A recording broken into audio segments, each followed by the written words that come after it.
great to watch this game. As you can hear, the Vuvuzelas are out back again as they were for the 16s game and the 15s prior to this, being led out by our 4 referees. Of course, a 4th official involved in this one too. Let's go through Blacktown Workers 21's lineup, shall we? Moronak Ram starts in goal. He's also the captain, 21-year-old, right on the cusp of that reserve grade capacity. Will be hoping that he has a stellar game here tonight. And against the league leaders, he'll definitely have to. Also in the back 4, they do play a different formation, but I won't reveal it just yet. But this back 4 featuring number 35, Chris Chum on the left, and on the right is 18-year-old Vinal Lal. They combine really well with their wider midfielders in this 4-1-2-1-2/4-4-2, and you can expect them to be bombing up and down, and of course interchanging with those wingers who I'll mention in a sec. Number 36, the left of the 2 centre-backs, is Varun Mahinton, who is next to a man he's lined up against in the last 3 weeks in a row, in which they have made their run to the final, so that has stuck good for the grand final too. It's Ranuk Srivastava, who has actually scored 5 goals from open play this year as a centre-back. The deepest of the midfield 4 is Jana Prahabaran, who will be hoping that his 8 goal contributions this year at the age of 20 will be something that can come to fruition tonight, of course, although he is both a destroyer and a creator, not quite mixing into those roles, not quite fitting into one of them. He came from Kellyville Colts last year, out in the Hills competition, and is here now and has made a real name for himself. On the right, who will be combining with a left back. On the left, who will be combining with a left back. It's Ryan Michael. On the right, it's Dilman and Mangat. They wear 45 and 30 respectively. The furthest forward of the midfielders is Rahul Sahadevan, just at 20 years old, with tons of goals and assists to his name. He's one of the 5 starting players who met each other at Penrith High School, by the way. Shout out to them. I'll name those players as the game goes on. 2 strikers. How rarely do you see that these days? But you have, in fact, 2 to go off. They both have a number on the back that starts with 40. The one with the higher number is on the left.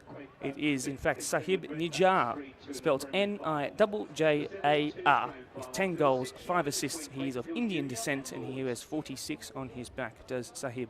Next to him, it's Yohana Joachim, who has 2 free kick goals this year, by the way, both from the left-hand side, and a total of 13 goal contributions in his time in the 21s. He's at 19 years old. He's a superstar when he gets on the ball and he drops into pockets of space and feeds it to the runners in behind, if not doing it himself. It's going to be a stellar game of football. I'm so excited to bring you this. One thing I usually do say in my intro spiel, by the way, which I did have to cut out, as you might remember me saying, my name is Mark DePoli. I'm our regular Premier League 1 and 2 deploy commentator.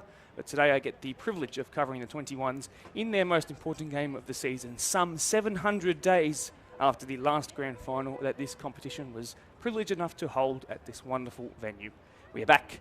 I'm extremely excited, and of course, following this game will be the PL1 reserve grade game, and then following that it's the showstopper, the one that everybody comes here for, the one that causes traffic controllers to be employed here, the one that causes a little earthquake of people who are trying to get through our 1 of 2 entry gates. If we do happen to open the second one, that is. There are that many people here tonight. If you're not here already and you can make it in the next 4 hours or so before that one, by the way, which I will be covering, I suggest you do. Prospect will be running left to right on your screen. Workers will be running right to left, which aligns exactly with my commentary notes, by the way, which is, for me, personally satisfying. If you've never heard my voice before, you'll know that I'm someone who likes to have a 9, who plays as a 9, and just as I'm saying it, as I bang my fist on the table, they are swapping on over. So, let's see what happens. Now, the home side, you could suggest from the amount of support they've had so far today, Prospect will be running right to left, and Workers will be running left to right. I'll reveal to you as well, one game between these 2 sides this season. Guess who won? Not the Premiers. One of their only 4 losses of the season, and it was to this Blacktown Workers side. 2-1 it was. What happens today? It'll be very, very interesting. Workers to kick us off. Sahib Nijar over the ball. They might play a 2-striker formation. They don't do 2 men from kickoff, though. We are, in fact, underway in our 21s grand final. Thank you to Deploy, who are also situated with their tent on that right-hand side of your screen. You might be able to see it now. On sale are some of their fantastic balls you've seen throughout the season. First touch here for Chris Chum, who is of Cambodian descent, has 10 assists to his name as well as 3 goals to go with it. But like I said, they will bomb up and down those 2 fullbacks for Workers all day. It's something that when I ask them about do they like to sit back or do they like to go up, they their eyes widened and they said, yes, we love to go forward. So we'll see how true that is. Commanding header there by Mahinton. First touch in the middle here for their number 45, Renan Michael. A little scuffle in the middle of the area. Slightly in Prospect's defensive third. Can't quite pick who's at the faster of the two starts yet today. Referee in the centre, Craig Balcombe, was our fourth official as well as an assistant referee last night. And Prospect have been featuring so much here on the synthetic pitch. This synthetic pitch reserved for Division 1 sides exclusively. I'll say it to you as well, and you might have heard me talk about it, but there are plenty of first and reserve grade quality players on the benches of both of these sides. The reason why they're on the bench is because these two sides have done it without those players this year, and if need be, perhaps they'll bring them on. For example, you've got Blake Curry, who notched up close to 50 goal contributions with his strike last night in the reserve grade. He's on the bench in the 13 jersey. And for Workers, Chris Wicks, who is a Golden Boot contender in our PL1 competition. So, there is firepower on the bench, but both sides, I think, commendably are going with the side that has brought them here most frequently this season. Strike from distance, he thought about it, certainly did Lal. It's the right back there, who's got double strapping, forgive me, it's a layer of skins underneath, I should say. I thought it was double strapping to the knee, it's not. Run back by Prospect deep in their defensive third, but Workers certainly, you'd say, have had the right of the two starts here today. Here is Jana Papakaran. It's cleared away, skewed off the right boot there, unfortunately.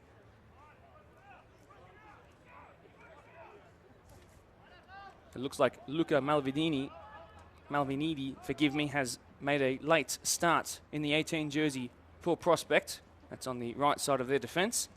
We'll see how his role updates as the time goes on. It looks like Matthew Fakhuri has not started.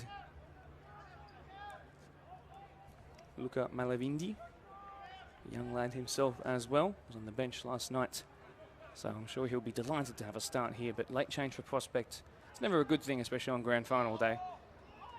First touch, that's come under real good control there by Nabil Koko. It's been taken off the hands of Jada, over the feet, I should say.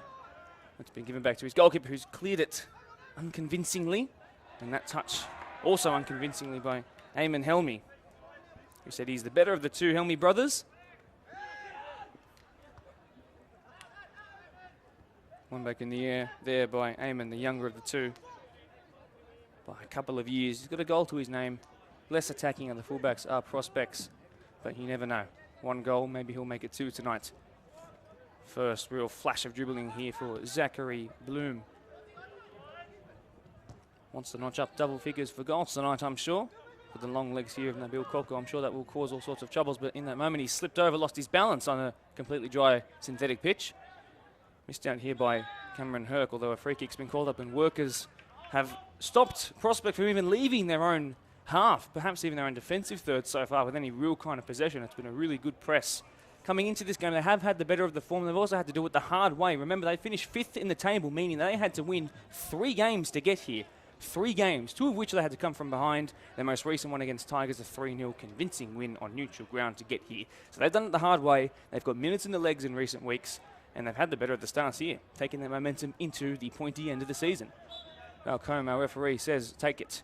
That's a good-looking free kick. An awkward save at the crossbar, did it across the line, and then the follow-up, no Prospect defenders to clear, and somehow and miraculously, Emmanuel, called the nickname Greek God, Sambaus, keeps them in it from going behind early.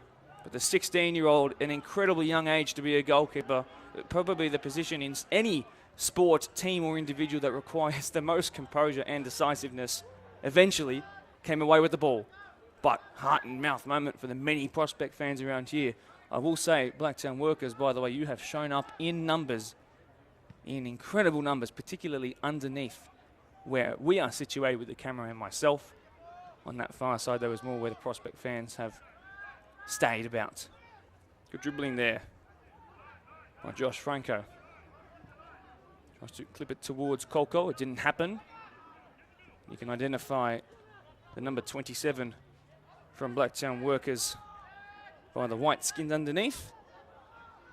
That being their right centre-back, Ranuk Srivastava Forward he comes again. Look at the way he comes out of position to put some pressure on there, but he has lost out possession of the ball. That's left a bit of a gap in the defence. It's required Chum to come back, and his Coco onside. The flag is raised. He doesn't know when he finishes, which is good for his confidence, but it's going to be offside. I think everyone could see that coming.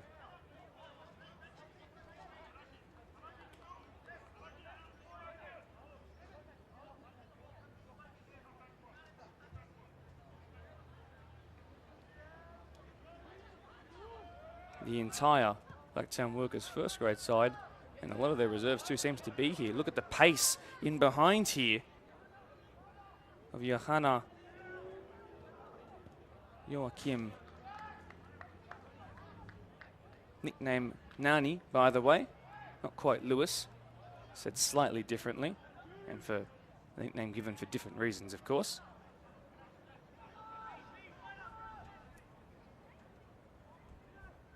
Good pass from one fullback to the other. We've seen how much they could combine up the wings, but look at the switch of wings and what it did there. It's kept Prospect under a lot of pressure. They've been forced to go into a touch. Not that they really wanted it to go there initially. Still keeping it there is Mangats, and now on the turn to try and keep possession. Big show of strength there by Monzia Colmi, who has in fact been able to make the starting team. Last night was a little bit late actually to proceedings. When he came off the bench wearing the number 2 jersey in the first grade game, had a really good impact with his first touch and then struggled after that. But almost won a penalty in that first instance that he came off the bench last night. But let's see what he can do with a full starting berth here. That's a very good looking ball in by Srivastava. It's cleared the first time of asking. Monzia Komi rises high, someone with lots of first grade experience. Great strike! The technique. One that you'd expect of an extremely senior player. Don't take anything away there from Jada Prabhakaran, I should say. Forgive me, it's going to take me a little while to learn, considering that I got the team sheet only about 58 minutes before the game. That's not a knock on you workers, it's just part of the grand final fun for all of us, isn't it? Either way, Jana himself, another one from that Penrith High contingent. That's 2 I've named so far. Can you guess the other 3? A little quieter this crowd than what we saw in the 16s Division 1 game before this. Prospect, who won 4-1 over Polonia, were just probably the loudest I've seen a community football game ever go in my life, and I was delighted. He's come central, has Bloom, but his pass with his stronger left foot has gone wayward, and Prospect struggling to really create anything here. If they were a spider, they would have fallen through a hole in their own web and going forward so far from what I've seen. Good looking ball is going to cause a lot of danger here for the 2 centre backs. They are quick and strong, but they are being outdone here. You can see the amount of trouble they're having. It's shielded well in the end, eventually for Sambaus to make the save. You can see with the fluorescent Deploy football ball we've used all year for our Deploy Premier League. Well, there was almost a stud-on-knee moment there, which could have been the end of someone's night had it have actually made connection. 19-year-old Chris Chum, 13 goal contributions from left back. It has been wonderful to watch so far. That cross-field switch, my favourite moment of the game. Well, Prospect have the chance to move forward here. Finally, can we see what's made them premiers? What stuff has made them premiers? What about them has made them so much better? 4 points clear of second place, that being Quakers Tigers, by the way, the same Quakers Tigers that lost out to this Workers side in the week before this. Good looking ball through towards Sahib Nijar. Touched back by Helmi to Cremona on the turn. Just 16 years old. It's really well done. 2 deepest midfielders of Prospect have a combined age of just 32. Can that get through towards their main man? No, unfortunately, Joachim goes down under the challenge of Josh Franco. David Jada, forgive me. They've swapped from left to left, and now back. That threw me off for a second there.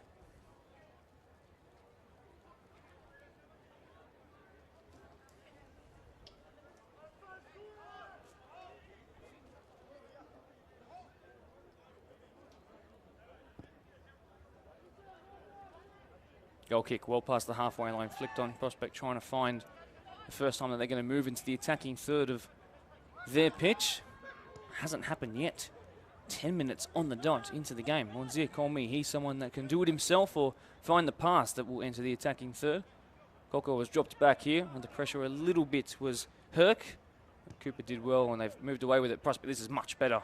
That's the passing of the premiers for sure. Perhaps the champions come the end of the night. Who knows? Monzir Kolmi. No shin pads. The less shin pads, all the fun, I can promise you. That's the beauty of football. Although bustled off the ball, having looked a little lazy on it. Slightly unconvincing at the back there by Mahinton, but they've got it away this time by Chris Chum.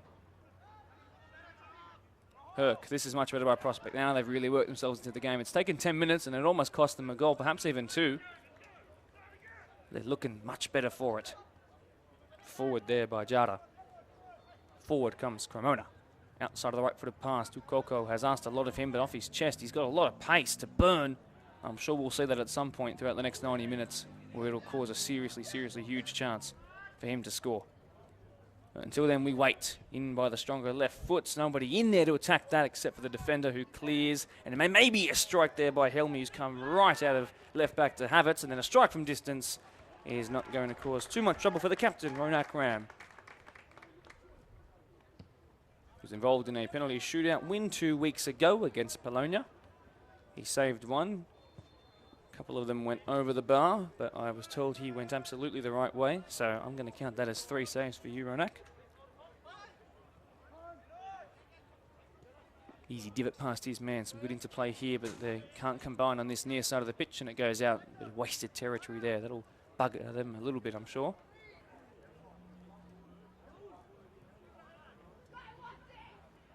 Foe looped higher than he probably wanted it to, but in the end, Monzir Kolmi has won a free kick, identifiable by his yellow boots and the black underskin that he wears under his number 10 jersey.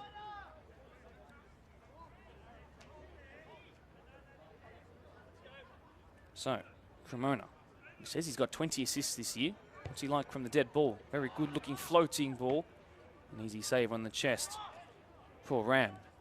And then off his boot, right on the edge of his 18-yard box. It's an awkward stab at it by Jada, who's then recovered aggressively and fairly.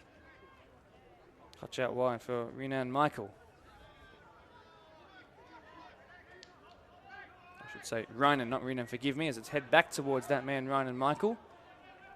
And then one eventually by Prospect, who have just been, I think they've actually kicked that into one of our other fields, not up here, but down there, just to slow things down, because now we have to get another ball and they get about 30 seconds to relax.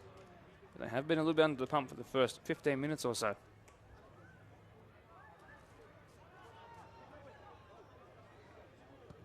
Very good ball into the box. Can the keeper come and claim this? It's much better than his first chance, where you remember he saved it onto the crossbar after not being able to judge it out of the sky properly. He's got the sun in his eyes, and he will have for the entire half that he's down on this end. It's just the way of daylight saving at this point of time, at this point, at this place. Look at the pace here by Jada Prabhakaran. It's really nice work as he receives it back here. Clipped inwards.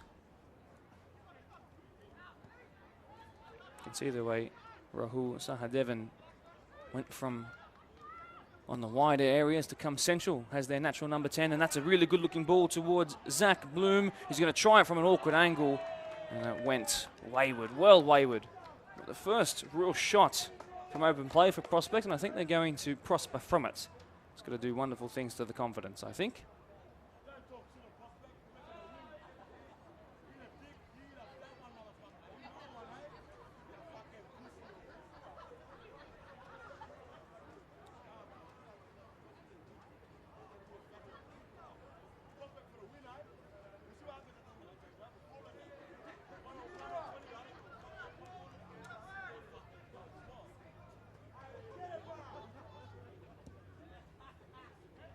Finally, ball back in play.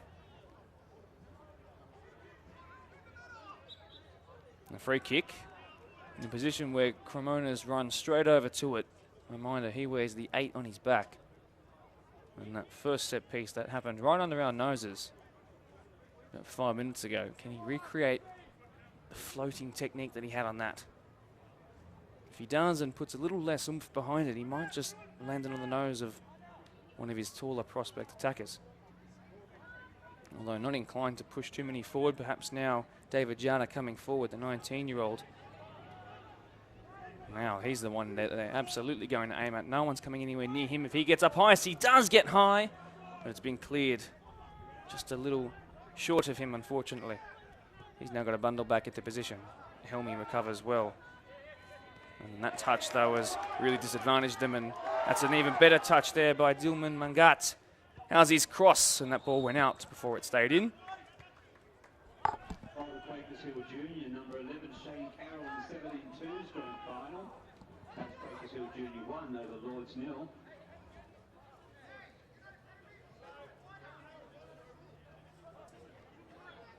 Prospect have had to do their first bit of defending in a couple of minutes. They've had the momentum go their way. Ever since I started saying that it wasn't going their way. Out of the hands by Zambaus. It's got a lot of distance behind it after a bounce or two. And eventually into touch. Darren Glover, our assistant referee on that far side. Frank Vandenberg, the referee with the flag below us here nearest side. Didn't get out of his feet properly, but gets a second stab at it here. Monzir Komi.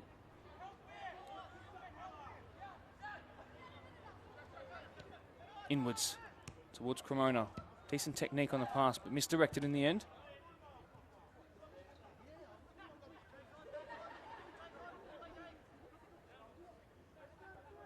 Safe rather than sorry. Possession. They've kept it Prospect.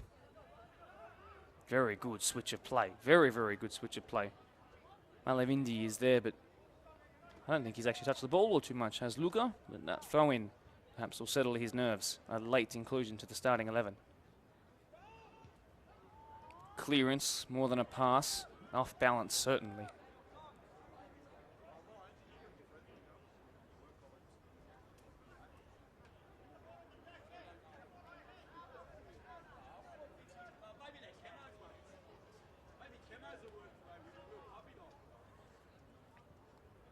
Can see below me Workers President Matt Brown, who does so much hard work for the club, refereeing if he ever has to, putting on dinners, impromptu, very expensive ones too, that require a lot of effort. The effort that he puts in, as well as financially providing for it for workers. He did one of those while I was covering them at their homegrown Labour Sporting Complex, which they have a stadia. Hello Matt, how you going? He's going well. He says he's come off work to be here for this game. Great to see. Gave him a phone call a couple of hours ago regarding a look at their match sheet, and now he's made his way here. Great to see. Matt Brown, exemplary club president. And now they have a chance. Joachim couldn't get under control. And cleared more convincingly by Eamon Helmy. Flicked on there by Jada Prabhakaran. And you can see that left back for Workers. Chris Chum has been a real standout for me. Never seems to lose the ball. His passing is extremely accurate. A very late sliding in challenge there might result in the first yellow card. It is the first caution of the game for Luca Malivindi. And at fullback, when you've got tricky wingers running at you, that's dangerous. And it's harder for him as well, because playing this 4-1-2-1-2, one that becomes narrow depending on their defensive shape, one that becomes a bit wider depending on how they want to attack. It's difficult. We'll have to deal with a left striker as well as Rahul Sahadevan, who likes to go to the left too, I've noticed, as well as Ryan and Michael. That's a very good looking ball, and the keeper has made another smart save. Well done, Zambaus.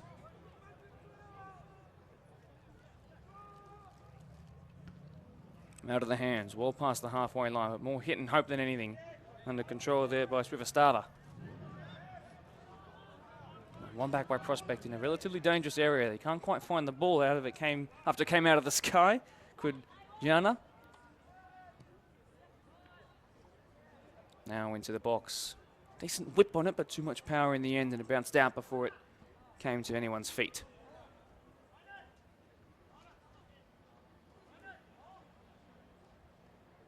Seen one of our Facebook live chats come through. The question is, who is the reserve grade game? So Quakers Hill Juniors will be taking on Mariong. Mariong, who finished top of the Deploy PL1 reserve grade. Quakers Juniors certainly, though, will put up a good fight. They're trying to target that left-hand side a lot more. And now, especially since the right back of Prospect has a yellow card, and will have to deal with the vast majority of the game with that caution on thin ice.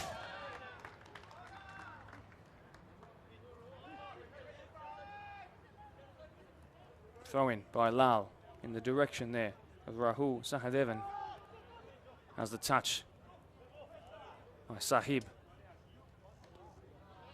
He's got past one, and then he's done him again. Has Helmi, unfortunately, to the beckon and call, and then he's lost his shin pad after getting rid of the ball. So it was going all his way until he lost half his leg.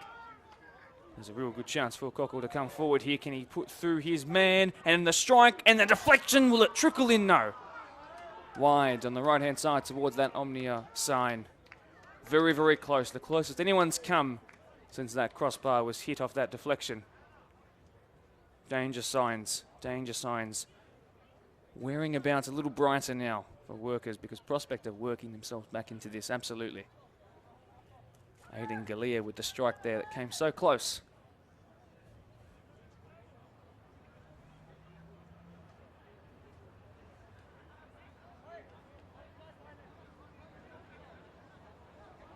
You can see as well some of the Doonside Hawks boys from the showpiece event of the evening arriving already well in advance of their kickoff time for sure. Into the box, good looking ball, but it's cleared there by Hinton. Forward now comes Jada. Thought about a strike with his left from distance. Tried to get through two, and he's left his team in a 3v2 here, and he's just done enough. Oh no, the clearance by that man who's on a caution, and it's come here to, oh no. Wrong decision, Johanna. And Joachim had all the time there to run and use his pace in behind the 19-year-old.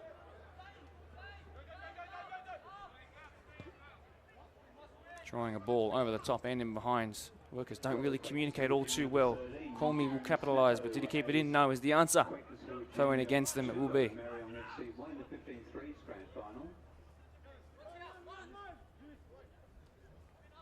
Very, very long throw-in. It's been an asset all weekend so far, and today as well. Quakers Hill Juniors boys involved in the next game after this, arriving in numbers 2, including the players not playing in that, well, predominantly from the first grade side. Of course, you need to play a certain number of games to be eligible to play in different grades. Chris Chum. Let's see what he can do when running with the ball forward. He's got space and time. He tries to pierce through two and couldn't beat the first one, though.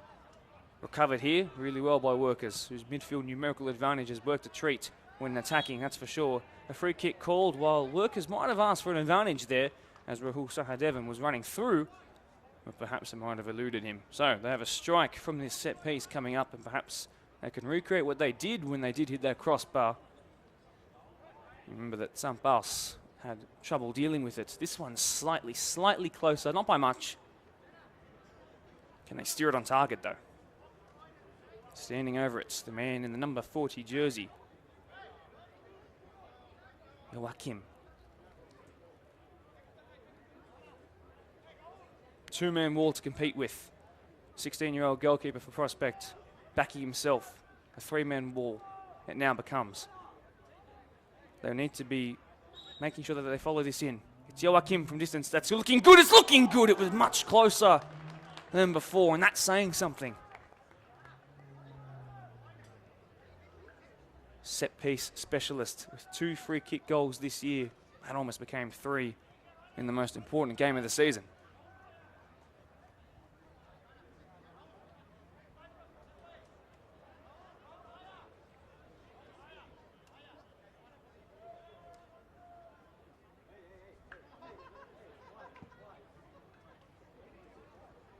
Corona asked to take the goal kick. Cleared convincingly by Jana Prabhakaran. And now Chum, how's his passing? It's been great all day. That one slightly under hit. Recovered really well by Mangat here. Now, Dinar Lal. Looks to clip it in. It's missed. Malvindi. Can they recycle it here? Bit of second phase play. And it's been cleared real convincingly. And if it's allowed to bounce a couple of times and doesn't go out, it'll cause issues, but it doesn't.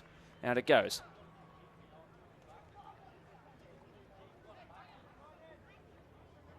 Now, Workers throwing. This game desperate for a goal.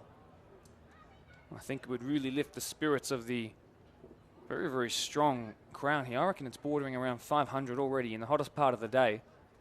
And the wind's really died down too, meaning that it is quite hot out there. Chum, one look up, in the pass. Triangles. Look at the triangles being made there. Work their way out of that press instantly and with ease. Touch back inside by the right back, which is enough to win a throw-in and move themselves slightly more up the pitch. This man who just took the throw tore his ACL last year and had to take the majority of it out, so it was times so that it wasn't quite in the season when it happened. He was back before the end of it, and he's looked really good this year and has been critical in getting them to the grand final. That's been cleared. Was there contact with the face? Play will go on. There won't be a stoppage here. It's clipped in. It's taken a deflection and then cleared eventually. But the danger still brewing here. Pressure cooker still on. So now they're asking for play to have been stopped when there was contact with the face. It wasn't given.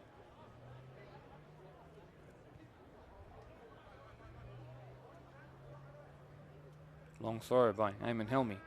Helmy has got a man in his back by the name of Ryan Michael.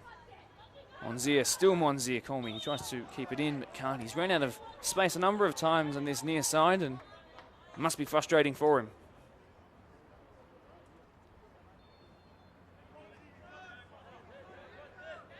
Very long throw again. Slight push in the back, not enough to warrant a foul, but enough to just put off his oppressor and give him a bit of ease of pass. But in saying all that, Workers have won it back and then considered their own free kick.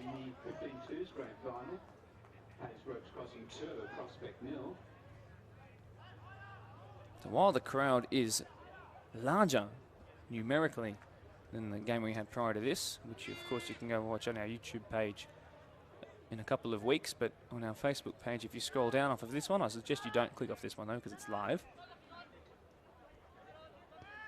Well, it is bigger numerically, it is far, far quieter.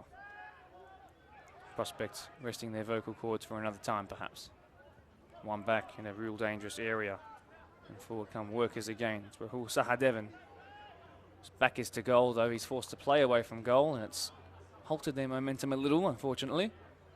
And they're going to try and use the space now, I'm sure. But no, they go up the line once again. There's one back there by Jada. For Jana, Prabhakaran won it back. And then a bit of aerial ping pong here. No one really keeping it in possession. And then clipped forward and then cleared there by Mahinton. Prospects still have it though. Galea combining there with Cooper Herc. Progress forward again to Galea. Good looking ball. If it's allowed to bounce, it might allow a strike. And that's a good looking strike. And it came very, very close. Zachary Bloom in that 17 jersey. The only left-footed player out there. And you can see how deadly it can be. You cannot allow a ball to bounce like that. Never allow the ball to bounce if you're a defender, by the way.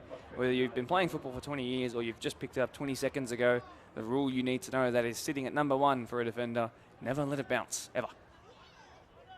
Unless it comes out to you on a half volley and then you absolutely outside of the right foot boot it into the cobwebs. That's when I'll allow you to bounce it, but never when defending.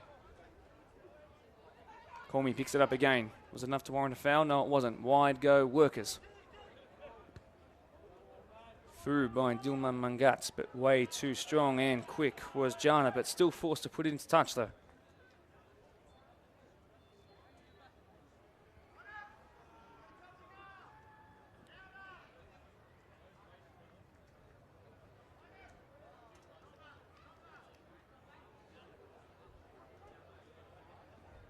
In by Lal. His brother is on the bench, by the way. In Junior Lal, they call him. That's his nickname. Strike from distance is very, very hopeful.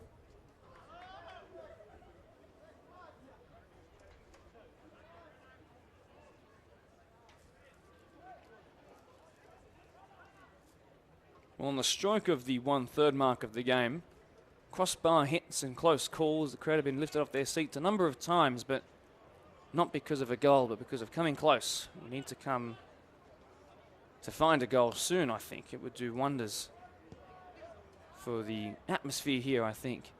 Grand final, day 2, BDSFA 2022, finally. 693 days after the last grand final in this competition, our Deploy Premier League 21s. Wide it comes here. Can they finally fancy it at goal? No. Pushed wide by Dilman Mangat, who's only got 6 goals this year. Some other players around him have scored double, even triple more than that, but certainly one who's not shy of shooting or bad at it. That time, though, skewed wide.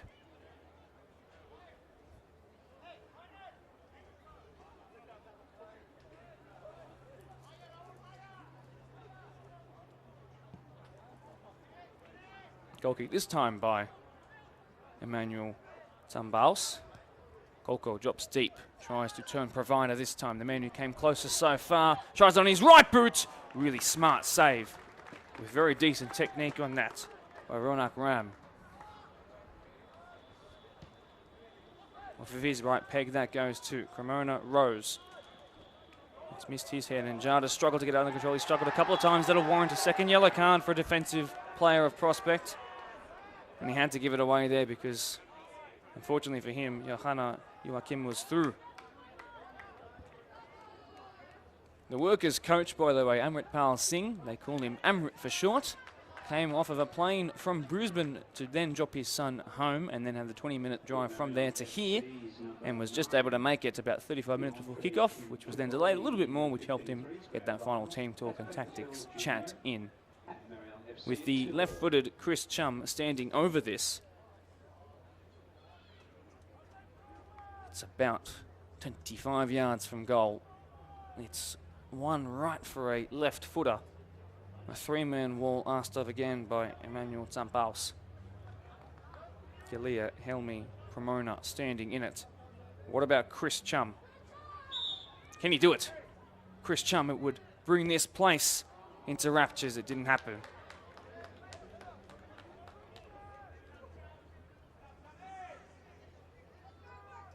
Encouraged on by his home fans, though.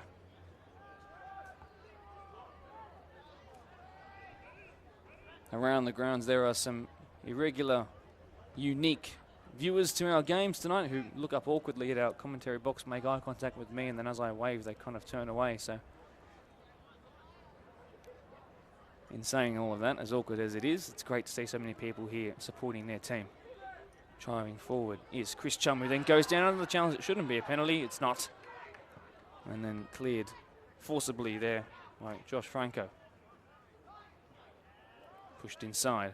And then a slip there might come to the detriment of workers if they can get forward quickly here. Can Prospect prosper from the mistake? It stayed in after the deflection, and then Varun Mahinton has allowed his defence to get themselves back together again.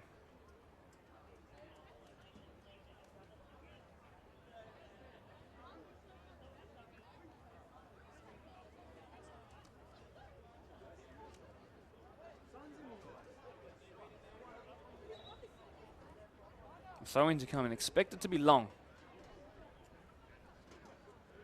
And they've gone back. It's a little pessimistic, but that's okay. Luca Malavindi loses it out. He's really struggled to adapt so far to the speed of the game. Prospect have been forced to clear again, and they bounce it into each other. Cremona settles things down a little bit. Prospect's closest chance creator of the game so far, Zachary Bloom, trying to strive forward here. He keeps his goals and assist tally on a spreadsheet hanging up in his room, and he almost found one that would have counted as a secondary assist there.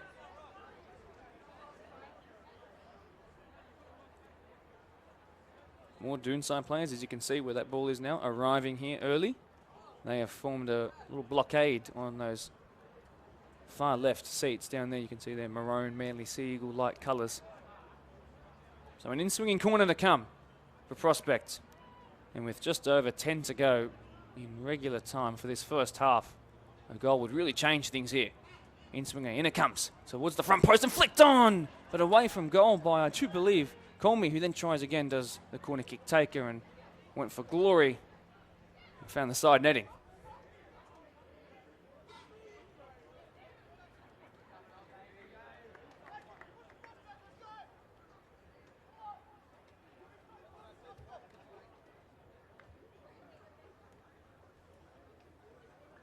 Workers in no rush to take this. A reminder, it is 0-all. There is no team that are trying to waste time, no team that are trying to speed up time. Two teams deadlocked right now. Anytime they faced this year, it was 2-1 in favour of Workers, taking their goal kick now. But there are goals in this fixture. If history tells us anything, it's not much of a sample size to go off of, though. Coco wins it in the direction of Cormi. Here, Monzier puts it slightly wider to him. Couldn't get under control, could Bloom.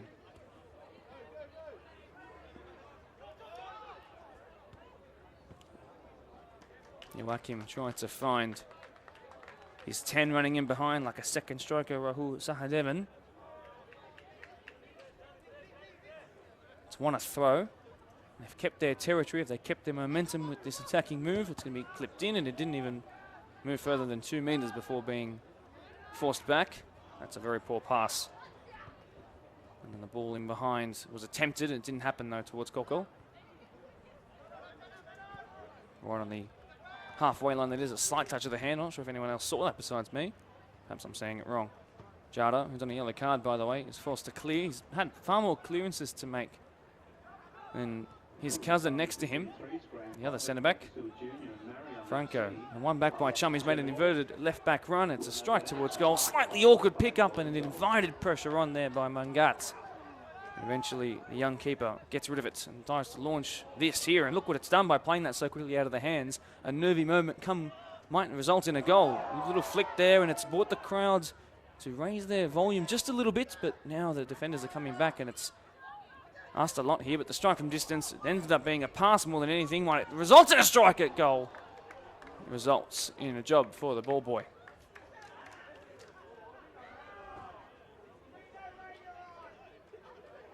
The question's been asked in our live chat, what time does the next game start? So the PL1 reserve grade game is destined to start at 5, although they are most likely going to push it back. Now, a name you might recognise if you are a regular viewer of our BDSFA live streams, Deploy Premier League 1 Golden Boot contender Chris Wicks has come onto the pitch, identifiable by his fiery red hair and his knack to outpace the quickest of anybody on the pitch, perhaps even in the state.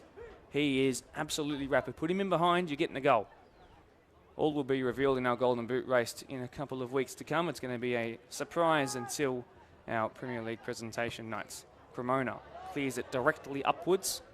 Took enough of a divot to go out for a throw. So, into touch, and perhaps we might see the first involvement of Chris Wicks, who incredibly had to remind myself he's only just 20 years old. So he is more than eligible. In fact, he'll be eligible next year for this game too. So the first ones to go to their bench and the first ones to go for one of their Premier League stars eligible for this is Workers, who are wanting to put themselves in front before the end of the first stanza.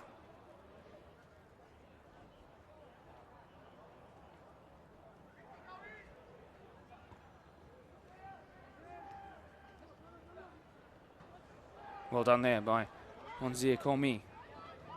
Look at the recovery pace there by the fresh legs of Wicks. Galia striving forward to Coco now, tries to play in behind Cormi. Might he win it back though, Coco? No. Although, Trooper Herc, it's a good job there by the very tall 16-year-old Cremona. Might strike from distance, it's looking good. And while it was dipping right at the end of its line, it did end up going over.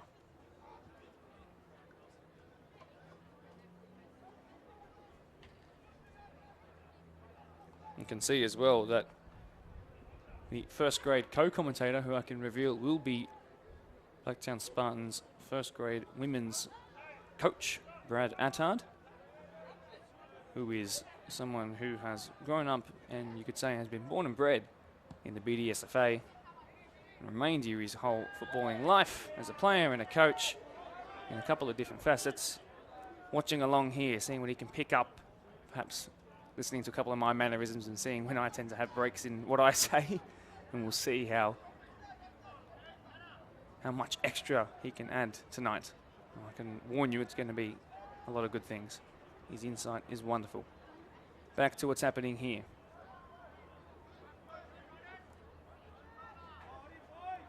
Prabhakaran Good looking ball in towards the back stick. The keeper comes for it. Probably lost it in the sun for a second as it hits the Ryback sign. It still did enough eye on the ball to shield it out. A slight punch, unconvincing, but enough. The first outswinging corner for Workers for a while, especially down this end. In it comes. Good looking ball. And then it missed everyone. Second phase, cleared. A look forward. Like Galeo, I do believe, towards Coco. He's got 2 to beat. He's got a runner on his left. In the left-footed man in Zach Bloom. Forced a little wide. Almost scored a goal from a similar position about 10 minutes ago, and the recovery was really, really good. That was Sahib Nijar, who came all the way from left striker to right back there.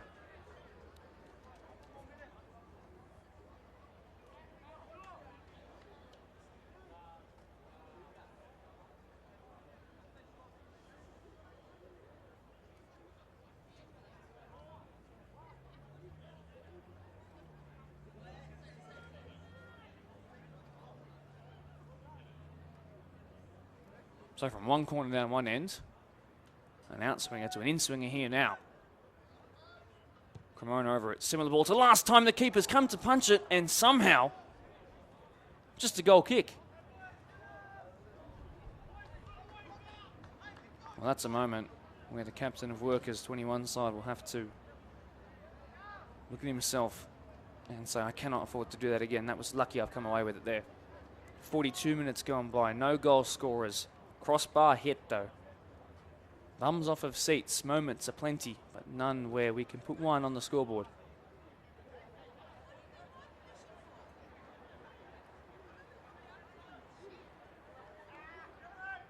The play slowed right down. We've seen another minute go on by in a game that's really calling for a goal, I'd say.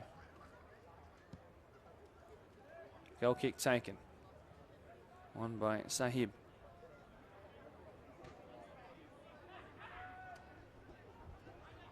Sahib there involved, one of many of Indian background in the side. And then on top of that, one of many who are also capable of scoring goals from any angle on the pitch. His strike partner, 2 free kicks scored this season. Number of assists, he usually combines the best, does the number 40 Sahib with the number 30 Dilman Mangat. They're playing on opposite ends of the midfield and attack, so let's see if they can perhaps combine from a right to left cross at some point tonight. Final chances forming here. It's gone towards Chris Wicks, who can't out-strengthen his defender. Perhaps here on the follow-up, and then the player's gone down, and Workers are really asking for a penalty here. The prospect try to clear it, and then the strike happens. No, it doesn't, because the referee's called it up. Well-being of the player comes first. There were serious calls for a penalty there, and a quick look back on the stream that I have going on my phone next to me suggests there were certainly calls that were valid with reason, I'm sure.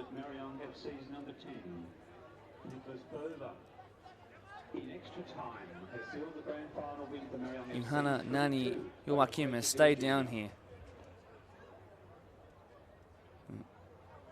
Hopefully he's okay.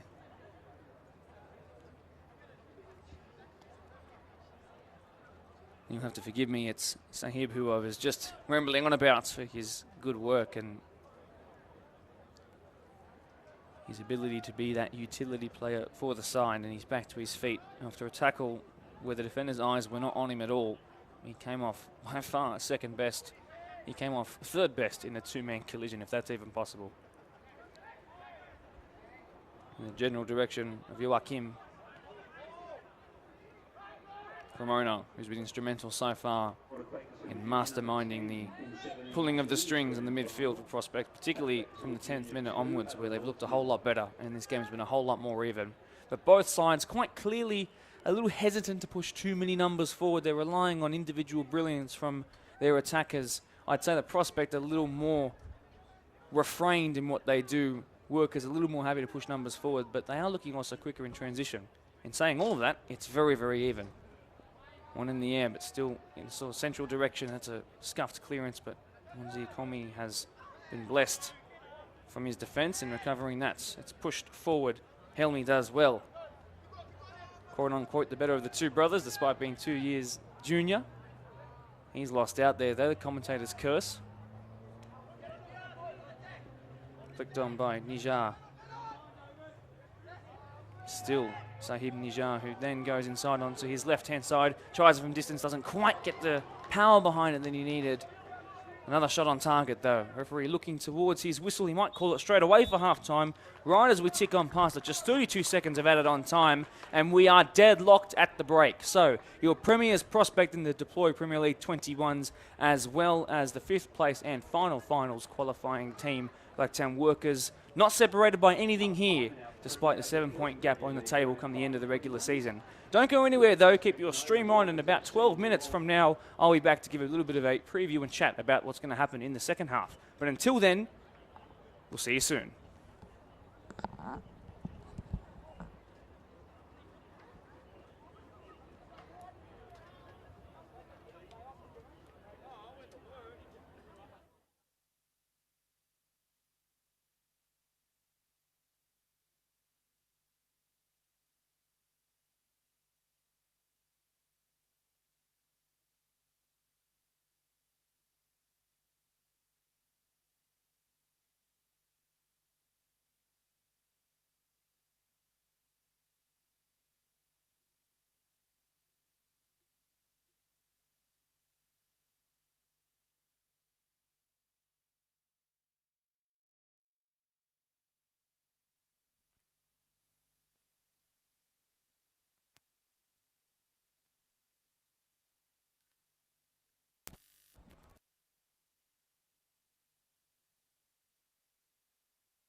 Second half action here at Blacktown Football Park, synthetic field known as number 1 for our Deploy Premier League 21's grand final between the Premiers and the regular season prospects, who have been so commonly featured here today at this place.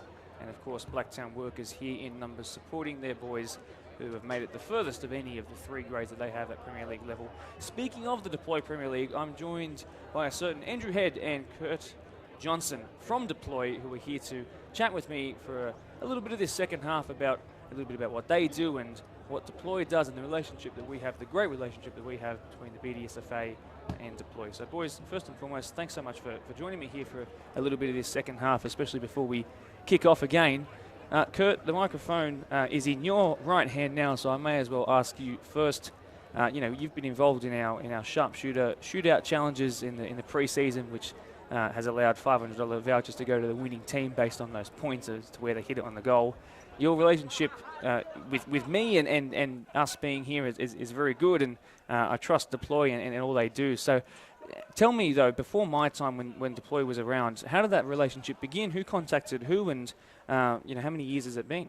Yeah, no, thanks for having us, and we're proud to be here again today. I might pass over to Andy, though, our CEO and founder. He'll give you the background as to Deploy's relationship with Blacktown Association and its clubs. So, Andy? Thanks, Kurt, and thanks very much for having us here today as this one kicks off. Great to be a part of the Premier League and the local competitions out here at Blacktown. Standard's pretty solid, and we've had quite a long relationship now.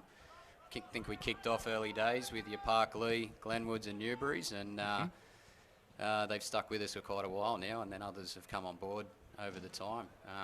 But that's where we kind of got Mick, who's BDSFA now, and he used the product at Park Lee, and that kind of kick-started the talks of how do we, start partnering with the league a little bit more and trying to give back to the community as such, and the whole area as a whole, and give a bit of credibility to the local leagues. For sure. Just to throw in consecutive there, but finally getting some interplay between our two teams. I will not so nicely interrupt you if something is a big chance is forming, by the way. But until then, I give 100% of the microphone airspace to you guys. For my next question, for my next trick, I'll ask you about the ball that we've used this year, which has been a big hit. Brought along a lot of likes on our Facebook page, by the way, which made me particularly happy.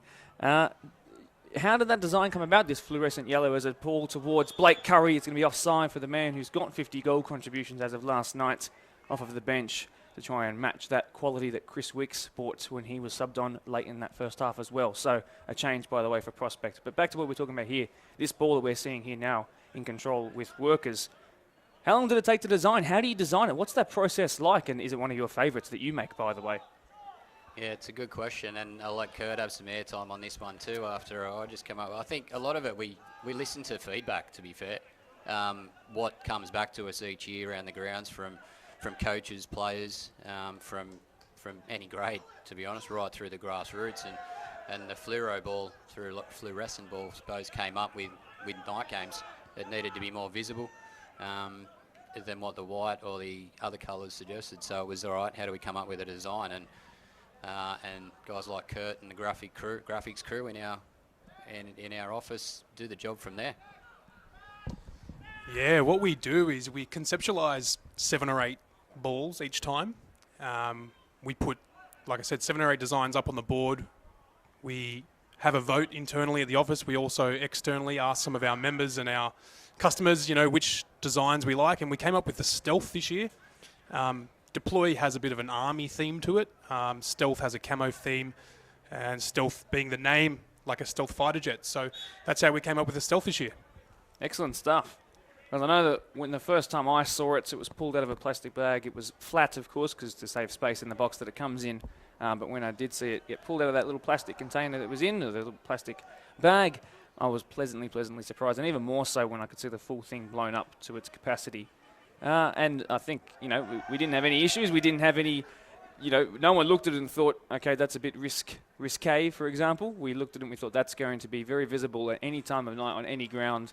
In fact, the ground it's probably least visible at is the one that we're here at today. But even still, it would take some serious fading of our grass over the next couple of years before we were unable to see this great colour. I make mention to it every single time I go live up on here as workers try and push forward. In fact, I might just interrupt my own question here as forward does come Sahib just into the box on his left foot, tries to cross it, and it's cleared there in the end by Josh Franco in that 6 jersey. Back to what I was saying just here. So we didn't have any issues with it at all, and it was the opposite. We loved it, and everybody loved it in the response online and in person as well. Do you know how many, by the way, have had to be mass-produced in order for us to get here? Because we've lost some in trees and in creeks and in other parts of here. How many more from the goal might go in here? Touch outs with the right-footed strike now. A little awkward, a miscommunication between keeper and defender. And Prospect might just finally clear this. Calls for a handball, waved away instantly. And the sliding challenge alleviates pressure a little bit. Prospect get it back. Yeah, so generally, how many more sort of deliveries do you have to make for other associations? Our associations, do you happen to know that off the top of your head? Yeah, we partner currently with 9 associations. We also partner with Football Victoria and Football New South Wales. So we're the official match ball of, like I said, 9 associations, state cups, champions of champions, country cups, Waratah cups, the list kind of goes on. Very good looking ball. It's cleared upwards. Does it dip down in time before the crossbar sees it out? No is the answer. Kurt. But yeah, this Stealth ball that we're using now is the official match ball of 9 Premier Leagues across Sydney, including North Coast Football, which is in the Coffs Harbour region of New South Wales. So yeah, the ball's being used quite a lot out in the community, but mainly in the Sydney metro area. My final sort of question is your involvement today and for our grand final weekends. I can see your tent over there, which I mentioned in my pre-match as this corner comes in as well. A little far for a direct strike at goal. Miscommunication once again. This follow-up strike didn't end up connecting at all there. This time perhaps a little awkward, but the right height for the keeper in the end. So you guys are situated down there. What's your goal today? Is it to sell or is it to just show face and show that you support the competition? No, we're not selling at all today. We are just here supporting the community, giving back to our great customers such as yourselves, Blacktown Association, but more about the brand awareness, giving back to the community and really just, showing our face at these, amazing events. I'll probably ask you as well, Andrew, to make sure that the time is split evenly and fairly as Chris Wicks tries to turn provider on that occasion. The sharpshooter quite usually at the highest level that we can offer, as that's come out back to Chris Wicks, who might try and finesse this towards the top corner. No, went for power instead, as did his compatriot, who sends it over, that being Jana Prabhakaran. The last question I have in terms of what you've been able to watch today, we've seen Prospect come out, particularly in the younger grades, with huge, loud support, particularly for community level. I'm sure you take it at NPL level these days. What did you make of the support that you heard? I think it's a great atmosphere, this setup here. It doesn't happen everywhere around, the New South Wales Association ground. So, and I'm looking forward to tonight, to be fair. But I think the games today, I haven't seen all of them. Kurt's been here for longer than me, to be fair. But the atmosphere is just quality. Like, it's great to have facilities like this where you can get that atmosphere. But there's, you got 4 grounds here, so it's just great to see. So I think it just lines up with the quality of football out here, to be honest. The Blacktown area's been strong, very strong in New South Wales for many years. It's not going to change for a while. Absolutely. And as Chris Wicks now comes forward, has a chance to go onto his right foot, which he always tends to do. It might fall here to the left back of all people, who tried to tee up the top corner. And perhaps a little rush of blood, a position where the nosebleed term could be used there for him, Chris Chum, but someone with 13 goal contributions is no slouch to getting on the end of one or providing it himself. But that time it went wide in the grand final. Kurt, and of course to Andrew, I'd like to just get a little one-sentence response or so to just this game here. It's needing a goal. Do you think this will be a one goal that wins it, or do you reckon this might go all the way to penalties at a 0-0? What's your prediction? I'm predicting a repeat of Atletico and Porto the other night. 3 goals in extra time. What about you, Andrew? As a foul is then called. I'll go penalties for this one, I think. I'll go penalties, let's see. At a no-goal stalemate, or will it get to 1-1, 2-2, something like that? We might get 1-1 in extra time. Mm-hmm. I think certainly the one goal would open things up. Both defences have been pretty solid, but there have been chances created. Surely one will eventually be taken. Plenty of time left to go. Kurt and Andrew from Deploy to a long and frivolous relationship between the BDSFA and Deploy. I hope that is the case. Thank you so much for making the way up here, by the way, and having a chat to me and sharing the microphone as well and giving such wonderful answers. I'm going to bring full attention back to this free kick here before I let you say goodbye yourselves as well. It's in by Lachlan Skinner off the bench, by the way. And then perhaps teed up here for their man in that 40 jersey. It's Johanna Joachim. And he couldn't quite angle it towards goal. Boys, anything to say before departing? No, thank you very much for having us.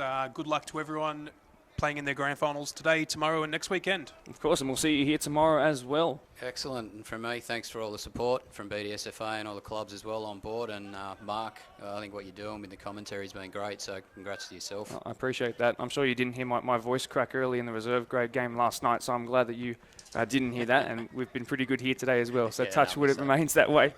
Thanks very much, thanks, boys. Appreciate it.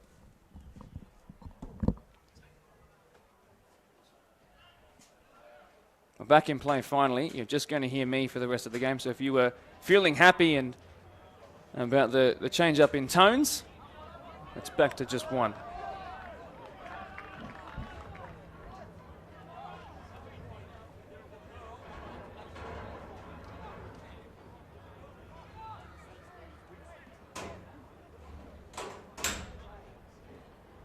Workers who have looked the better of the two sides in both the opening 10-minute sets of both halves so far. Again, starting better here too.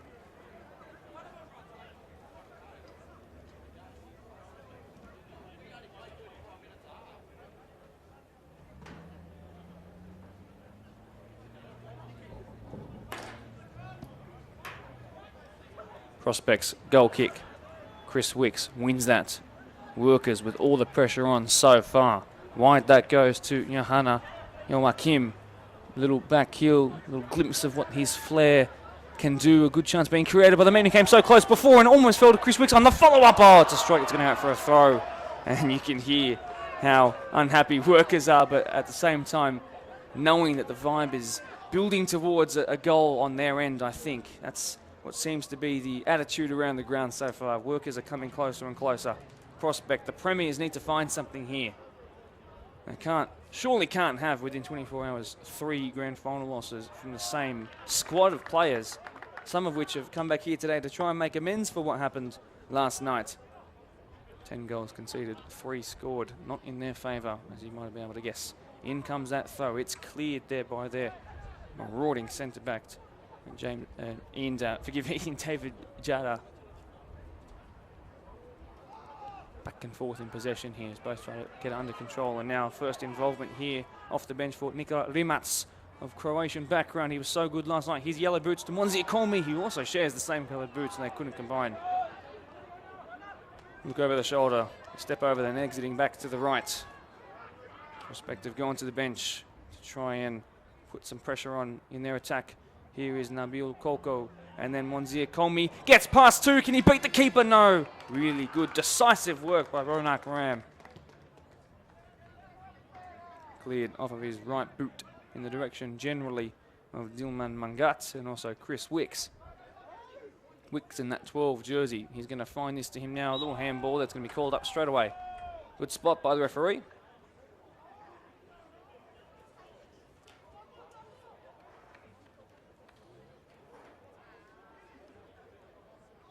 Play slowed right down, as has been the theme in the majority of the game so far. The game not quite in desperate need of a goal, but one I think will really open things up. It's not so often in live stream games here in the Blacktown Association that one solitary goal I should say, separates the two teams come the end of the 90 minutes. Might see that today. Although Chris Wicks, had he got that touch a little bit closer to his body, he would have found that running through was Sahib Nijar. And then cleared really comprehensively by Jana Prabhakar. And Ramona, who was a joy to watch, his technique well beyond his years, was involved there. Now Rimat's trying to put pressure on, and look what it's done for now Koko to come in. There is Blake Curry, and it's cleared.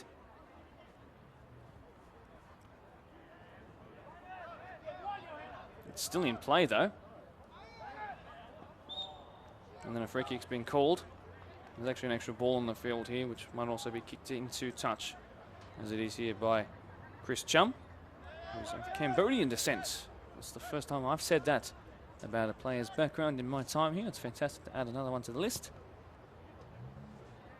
Wicks rises, doesn't rise highest though. Work by Monzir Kolmi. That was Herc there, laying it off for prospects number 21. Trying to show all the pace is Helmi. Look at the run forward. I said that the fullbacks were a little hesitant for Prospect this season to push on forward, especially in comparison to their opposition in Workers tonight, but Helmi, in one of his first run forward in about 58.5 minutes, has gained this much territory already, looking for the likes of Blake Curry. Can he keep it in? It would have been more dangerous than the corner had he have kept it in. Prospect, can they find something finally from the set piece? Quiet technical areas, quiet supporters, quiet on the pitch relatively too. So either these teams are communicating telepathically with their coach and between themselves right now, or I think they're both being a little bit quiet. It's perhaps the nerves. An in-swinging corner, always more dangerous in the mind of a goalkeeper. It's played short though. The referee has to get out of the way. A first-time strike. It was always going wide. Harmless in the end, but a nice idea.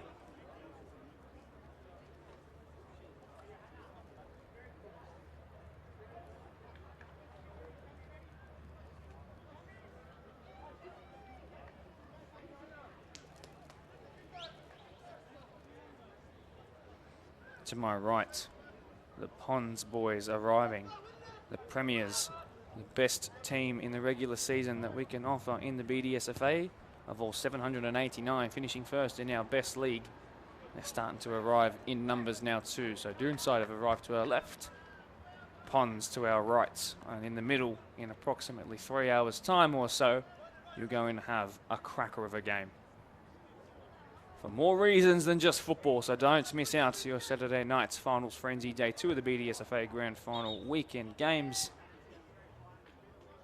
Day 2 personally my favourite, the one that's going to cause me the least amount of sleep, but the one that's going to also be the most entertaining. Personally, Wanzir Colmy trying to find the first goal in almost an hour of football. In fact, we've ticked into that now. One back by Workers, who are trying to push forward finally themselves. Chris Wicks, he's done this so much all season. Still Chris Wicks trying to turn it towards one of his wider players. And there was no one there in the end at all. Johanna. Strike from distance. It was looking good. It stayed low, even though it only moved about a metre. Who knows, it might have risen a bit higher. Remats slides on in. There's Nicola. And that's much better. Lachlan Skinner now. Didn't get past the first man. Colmy will clear with his weaker left foot. Really good technique behind that. Up, up and away. A couple of touches there in the technical area of Workers for Amrit Singh. Of course, himself, like I said in the first half, had to come from Brisbane for work today. He told me that what happened in the last game against this side, against this prospect side, is that he had to change the formation to a 3-5-2. They were down 1-0 as there's been a Workers change here, as their number 39, their attacking midfielder, Rahul Sahadevan, has come back on, which is good for him. He was really good, especially when he drifted into wider areas at times early in the first half, I noticed. They changed to a 3-5-2, which allowed their marauding fullbacks to do just that, but even more so, and allow more space on those flanks, and it worked. They came back to win 2-1. Blake Curry, though, not sure if he was involved in that game, but the slip, uncharacteristic of such a lethal player. Well done to keep that in. Really, really well done by Johanna. Tries to clip it over the top. Was there a trip there? If it was, it would be worthy of a caution. Officially, no. On we go. No stoppage, no caution. Play on, says Craig Balcombe, centre referee. Thank you to Darren Glover, by the way, our fourth official, who was holding up that sign for all of us to see, that interchange and extra time sign. Not that it was needed for extra time in the first half.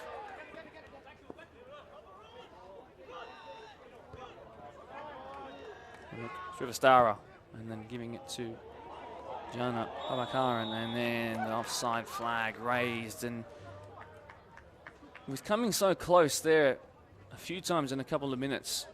It's frustrated the crowd, I think. I can feel the tension of the game slipping into more of a frustration, because these two sides are clearly dedicated to not going behind by a goal. Don't back themselves to come back. I'd say that Workers are the more likely to do so, considering their recent form. They had to come back, like we said, over Spurs. They won 2 when they were down 1-0. They won 4-2 in penalties over Polonia, but they had to come back in that game as well before their 3-0 win over Tigers in the grand final qualifier, sudden death game. That one it was. Prospects, also the same. I can imagine the Premiers would be good at making comebacks. Not that they've had to do it too many times, but these two teams need to find something to give us a real entertaining last third of the game, I think. I think they owe it to us.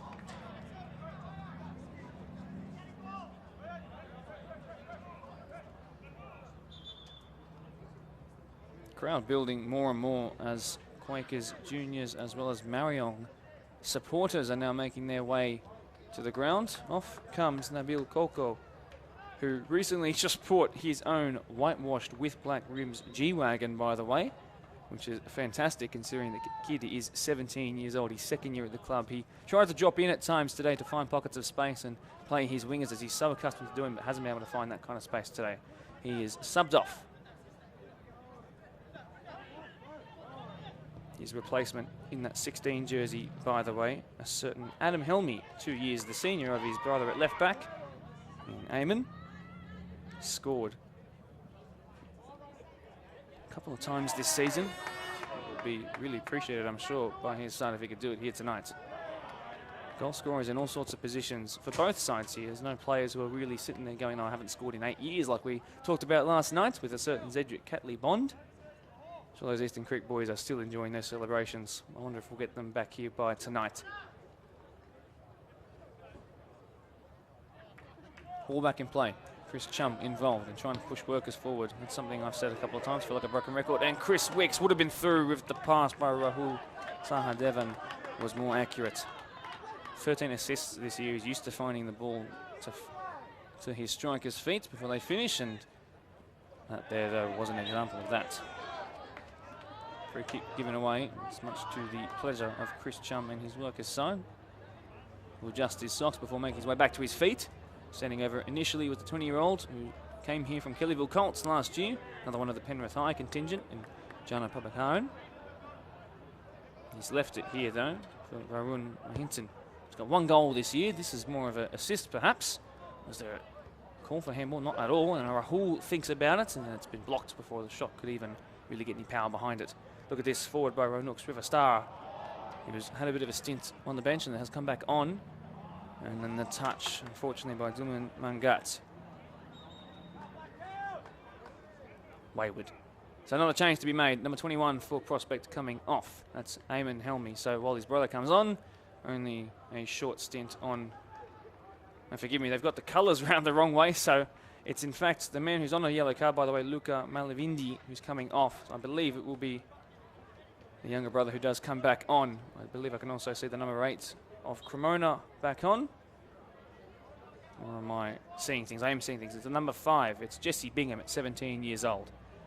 He's making his first couple of paces in this grand final. What an occasion for a very, very young man. Monzia Colmy, with space and time, he is deadly. He's put that out wide with his left foot. Blake Curry in that 15 jersey tries to feed it through to one of his teammates. He's more regular with at reserve grade level, combined more times in the season than with perhaps these boys here. And almost found something. But this game still lacking that goal. Right now, we're destined for a penalty shootout. That might even go on for, who knows, 20 penalties scored in a row. We might be here all night, people. In swinging corner is very, very good. And Blake Curry thinks about the acrobatic approach to it. And then on the follow-up, a little deflection. And I thought it might have been heading on target. Instead, it's well wide, but another corner. So they are accumulating. The crowd is building both on our stream and in person here. Usually we'd be a couple of moments away, not too long from a reserve grade game starting, with a couple of delays today because of good football matches and long presentations. As this ball comes in, keeper does not opt to come. And the man who rose highest is now struggling with how he landed, and I hope he's okay, David Jada.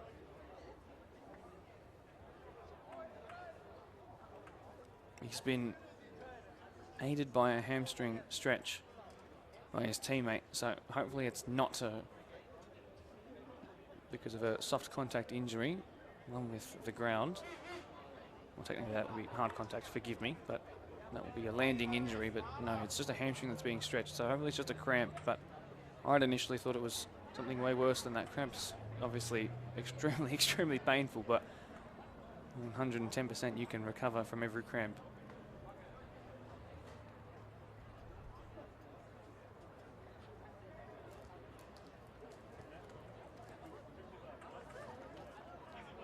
So Amrit Singh, by the way, as I was mentioning before, off of the plane from Brisbane to come here today to be here on time. It was a very commendable effort by him. He only began his coaching career last year when he was taking over the reserve grade side, which is the one up from this, in the position that he was in. But of course, Mother Coco cancelled that season out. It was a little bit wasted in that sense. He didn't get to really test himself at the highest level. But Matt Brown, the club president, the aforementioned club president, who was a wonderful man and president. How many times can you say president in one sentence? That's 4 for me. Gave him the gig to go full-time and full tilt in this 21 side. And while he still gets to coach, he also still gets to play. Mid-30s now, very loving family, which he has to dedicate lots of time to as well, not just to being fit for first grade and match of the round live streams. So having been in and out of that first grade team last year, he's more settled in the reserve grade side, who came so close to being here today as well, as did their first grade side too. A couple of penalty saves away they were. The workers must be really happy that this 21 side is here, and they'd love nothing more than to see a winner go in. I'm sure they're sick of the Prospect dominance on field 1 today and many fields around the place, 2, 4 and 6. Speaking of Prospect though, in their dominance, they've got a chance to rocket this towards goal. It's going to take a serious strike.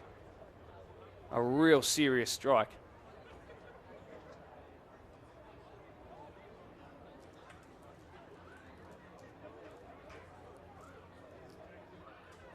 Ronak Ram, the Workers captain and goalkeeper. He's got a great frame for a goalkeeper, long arms and a big spring. He's going to have to make a save here. Into his hands, he drops it initially, but no pressure on him. And in the end, Workers survived too, but that's better by Prospect, at least angling some on target. It's been a while since I've said that, unfortunately.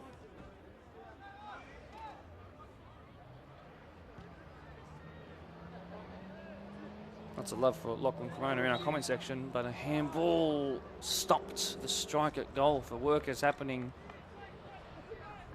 Referee coming to the aid of Prospect there, rightfully so.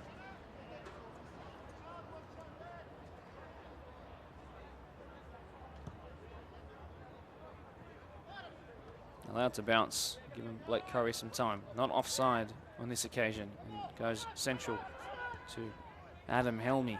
And now a strike from distance has happened a couple of times with an angle towards that top corner. It came so close.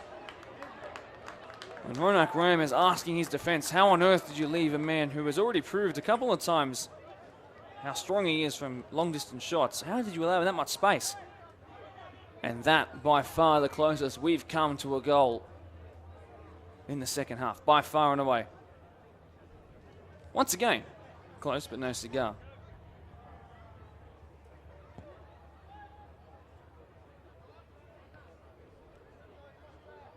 Coming together of heads there, but thankfully everyone is fine and back to their feet. Cormy as well as Rahul Sahadevan. Crossing the halfway line and winning a free kick in the process. That man.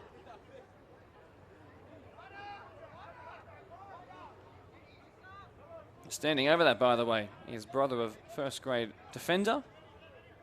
Brother of the first grade is Riley Fitzgerald. His brother Ryan sitting below us with the rest of the Prospect senior boys. Chris Wicks with his back to goal, the 20-year-old, a star in first grade for the last couple of seasons at multiple clubs, but he couldn't twist his way towards goal. There's space here in behind for the speedster Blake Curry. And that ball sent well wide of the path he was running into, and he's really unhappy with it. Adam Helmy, he's saying, pass me the ball into where I'm running, not to the spectators. Long throw, Wicks, decent touch. That one, though, not by Michael. Herc does well, he's really composed, and another example of that right there, 50-50, he's won, so a good little couple of seconds for him there. Long option preferred. In the general direction of Josh Franco, he made his way up the pitch there.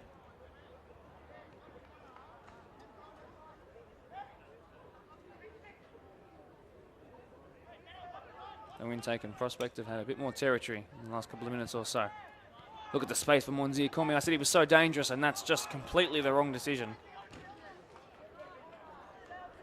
Well, even though it will be a corner, you feel that he could have really used his pace to run a defence and frighten them, perhaps win a yellow card against them, and that just seems the easy option, the hit and hope. And in the grand final, you need to prove why you deserve to be here.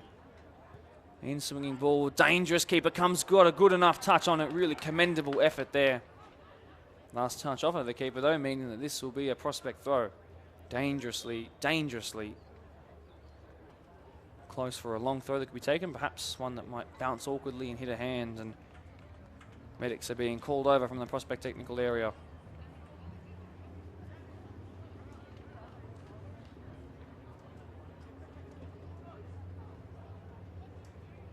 Well, I have to be perfectly honest.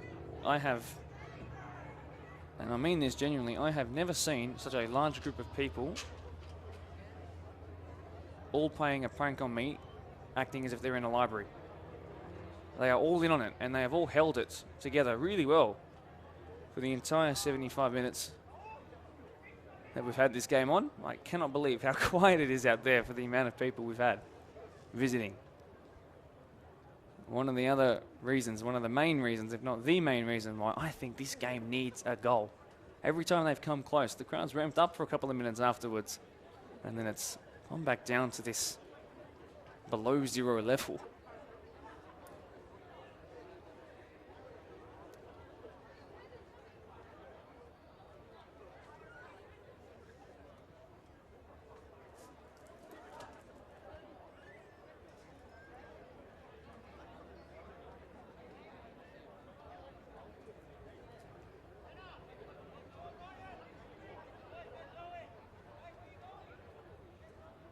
We might finally have the ball back in play. And might I remind you, where it will be coming in from is a throw-in on that far side.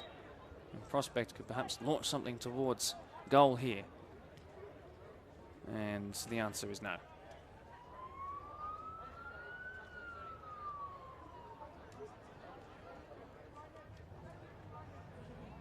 And it comes again, just shy of the 18-yard area.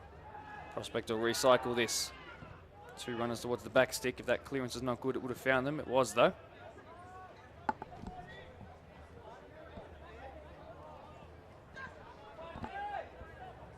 Prospect and Workers, this game needing a hero. It really is. Who wants to have their name all over this tie? Will it be Cooper Herc? Usually the most defensive-minded of the 3 Prospect midfielders for this 21 side. He's come forward a couple of times, really effectively. Look at the pace he's showing here in recovery. Really, really good stuff. And strong and winning it. And a little push, and we're making friends here. Yes, now we might finally, some noise. So maybe I had my volume turned down on my ears. And that might just invigorate things, and you never know, perhaps the defense will cause a momentum shift, and one defender might try and quote-unquote teach Cooper Herc a lesson for pushing their player, something real hero like that. And we might see something. Perhaps that might just change the momentum. I can feel this game not actually going to extra time. Something about this tie is telling me that there's going to be a late winner that comes out of nowhere. It might be a strike from distance. It might be a mistake at the back. Something about this game, the vibe I'm getting from this game is that this isn't going to extra time. A long free kick, that is. It's not really a chance to form a goal from the first touch, but perhaps Blake Curry in his touches after that can form something. Had he gone down, it would have certainly been a caution. He's going to try and put it into the danger area now onto his stronger right foot. He's then turned away from goal. He's gone down now. Nothing is called. Play goes on. Remats there. Really good work by Remats.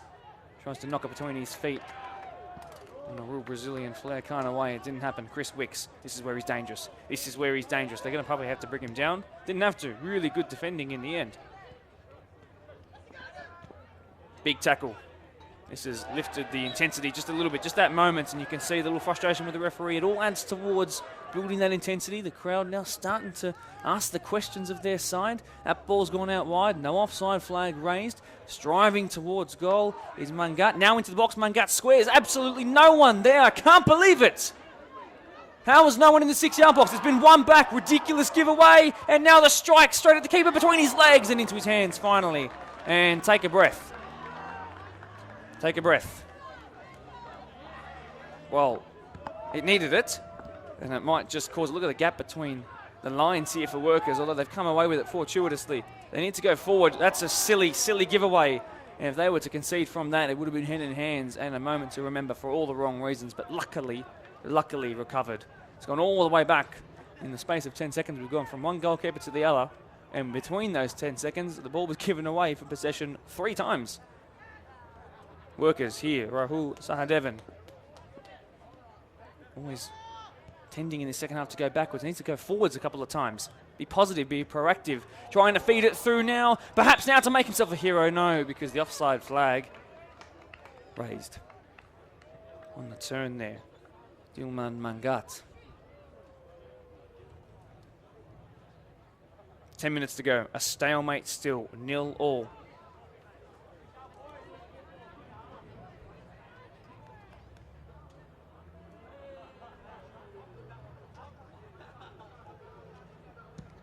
Long and wide it goes.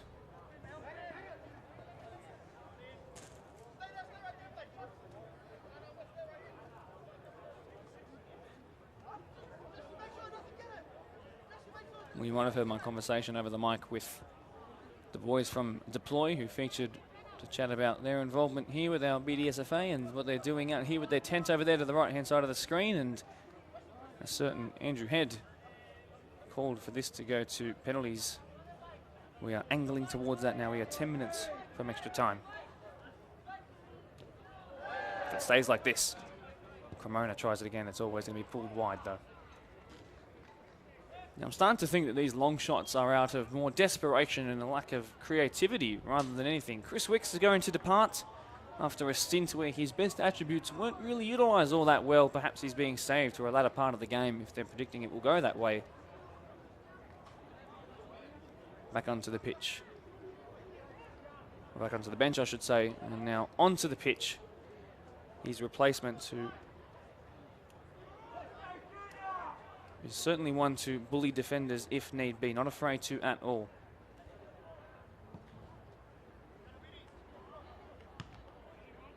That's Junior Lal, by the way, in that 34. That's the brother of the right back, Vinal Lal. Nicknamed Junior for reasons I cannot tell you. Not because it's bad, but because I simply didn't have the 15 minutes to hear the explanation before the game. Perhaps Junior, back to goal kind of player, can face it and find the winner. I've concluded my prediction is that this game will finish with a 1-goal difference. It's a good looking feeded ball. If he goes down, it could be a penalty. Huge shout and instantly waved away. But 2 times where workers have asked the question and the answer they've gotten back has been one they certainly have not liked. That one perhaps even more so, considering contextually where we are in this game.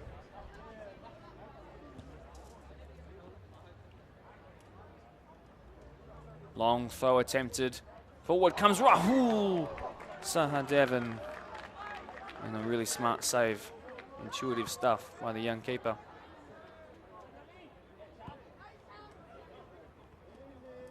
Below me from the Ponds, Rivaldo, who will be featuring in the first grade game, which will be covered by me, of course, later on tonight.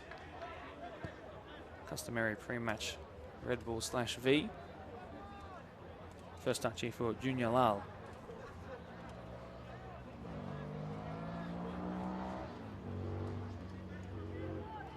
Long throw in attempted again. It caused all sorts of havoc last time. It's cleared initially by Josh Franco. A little awkward, weak-footed ball into the box and never made it in. And away they come. Given away straight away. 50-50, won by the more senior player. And forward comes Helmi, and his pass misdirected. Not the first time. Perhaps a little sore from last night.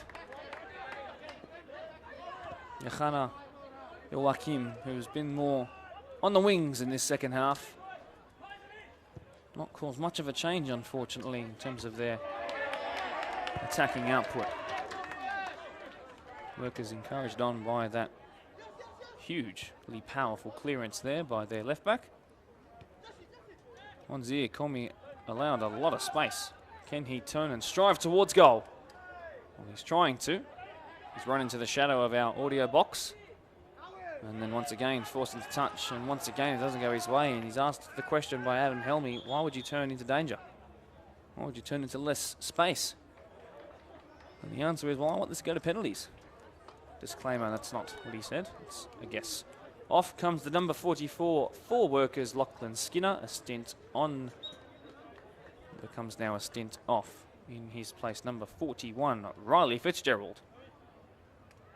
The 18-year-old who's been recovering from calf surgery for so many months. He's back to not only just health, but full health, 100%, he said. That's the word he used. Defensive-minded player, usually more central in the midfield, but let's see what he can do when looking over his shoulder. It's given away initially, and he's been pushed, and it's caused a free kick straight away, and probably lucky to get away with that without a caution, actually.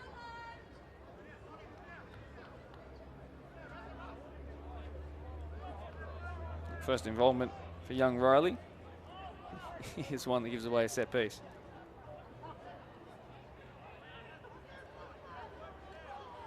So, something from this perhaps. 5 to go.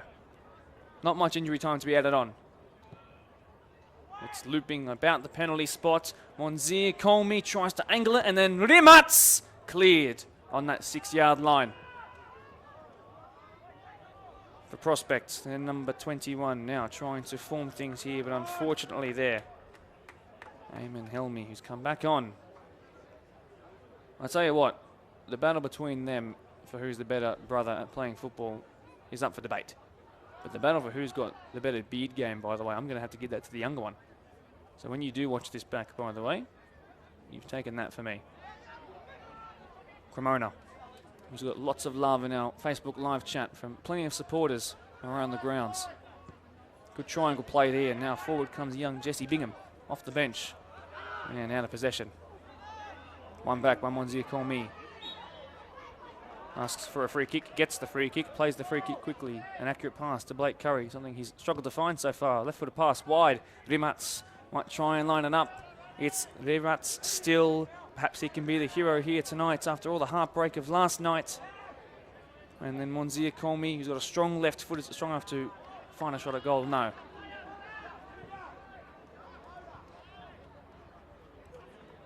Plenty of time for that to be watched out. Well, the 21's coach for Prospect, whose name I've been cruel in not mentioning so far, Peter Dianoshopoulos. He's got to mastermind something here, someone with tons of NPL experience, involved in all grades as well, but this is the one where he really takes the reins. What can he find late on in this one? It's a sub there that I've just completely ignored, by the way. That's my fault. I will tell you who it is when I do spot it out. Cleared in the general direction of Suhadevan. Clipped out wide. Good header in response though. It evades the men I've loved watching so much in this second half. Herc, and now forward comes Rahul Sahadevan, who now tries to get past the tired legs there of Cremona. He goes down in what was contact inside the box, but not contact that warrants a free kick at all. And the Rimats will try something here now himself. He lays it off to, I believe, Eamon Helmy there. Monzia Colmy from centre parts of the pitch, out wide, and really well done by Riley Fitzgerald. Tries to progress this to Rahul Sahadevan. Now tries to get past Helmy. Good show of strength by both really physical players. Forward comes Mangat. Can he be the difference maker? The answer is not yet. Prospect trying to come forward again. At least this is a bit more back and forth. That's nicely done by Bingham. Given away by Chum. Oh, look at this by Chris Chum. He's been such a great player to watch all night. Blake Curry is forced into a professional foul. And look at the response straight away by the Workers fans, of which there are plenty of very vocal ones. I'm sure that might just give Workers that little bit of encouragement that might just lift their performance a little bit, you know. Let's hope. Let's hope. A winner here, by the way. I know I've quietened down my voice across the course of this game with, you know, no real big saves required by keepers. Well, I can promise you, if something goes in here, pandemonium. Pandemonium. I'll warn you, Brendan, if something goes in here, you might want to turn down the gain just a touch. These days, I do instinctively move my microphone slightly away from where the sound comes from. Let's see. The game needs a goal. The game needs a hero. The grand final needs a hero. What can they do here? Prabhakaran standing over it, but he's being halted, unfortunately, by Prospects number 12, Cooper Herc, who's taking his sweet time in coming off. His replacement will be the man who started at striker, Kolko. In it comes. Good looking ball, asking the keeper to make a save, which he does. And the metaphorical roof stays on the stadia here. Curry wins that. That header went looping up high. Won really well by another of the Penrith High contingent, by the way. Srivetsava.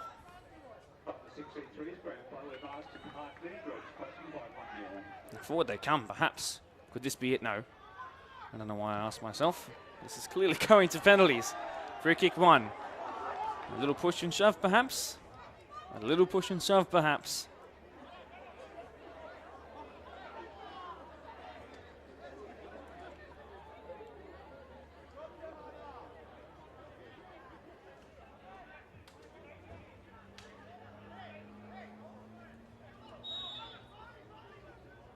When it comes, it's looping. Could there be a header to find here? No, only one in the colour of Workers. And then able to clear. Look at that. Riley Fitzgerald even kicks the ball with the teapot hand by his side that his brother does as well. Identical there. And the free kick.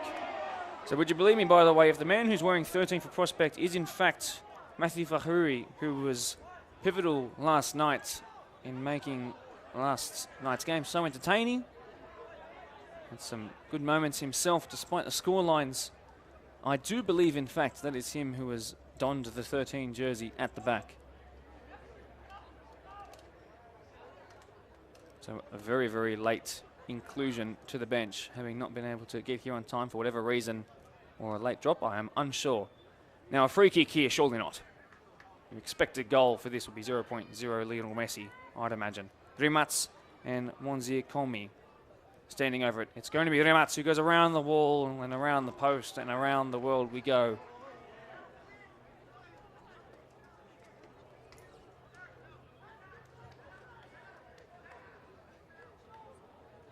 So if you are seeing, by the way, I've just seen our Facebook live chat a bunch of spam comments by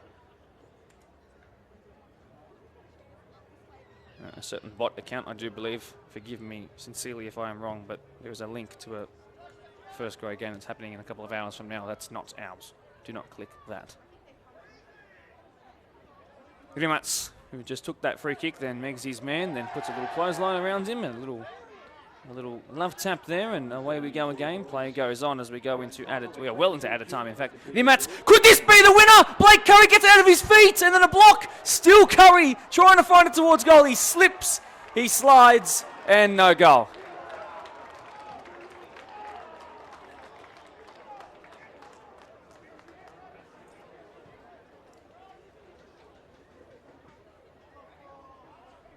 Give me 10 pieces of wood and Zinedine Zidane and I'll win you the Champions League, once said the great Sir Alex Ferguson. Well, in this case, we've got 22 starting players, a ton more subs who have come on and then back off and then on again, and we can't find one in 90 minutes. Could this be it, though? Into borrowed time, this would surely be the grand final. Decisive, good punch by the right hand of the keeper on the follow-up now towards goal. A save not required because it was cleared by one of his own defenders. And a stalemate after 95 combined minutes if you include the first half of added time. And we cannot announce any goal scorers. This is going to go into 10 minutes each way of stoppage time before it then goes to dreaded penalties. No, not 2 hours of play, not 1 hour and 20 minutes. It will, in fact, 120 minutes. It will, in fact, be 110. Don't get it confused. That's the way of the world here. So we might take a little break because there actually is going to be about a 5 to 10 minute break, sort of like halftime, but a bit shorter. And we will be back very soon. But do not go anywhere. It's not going to be long before you hear this wonderful voice again.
Welcome back. A short break followed by 2 sets of 10 minutes here. No golden goal.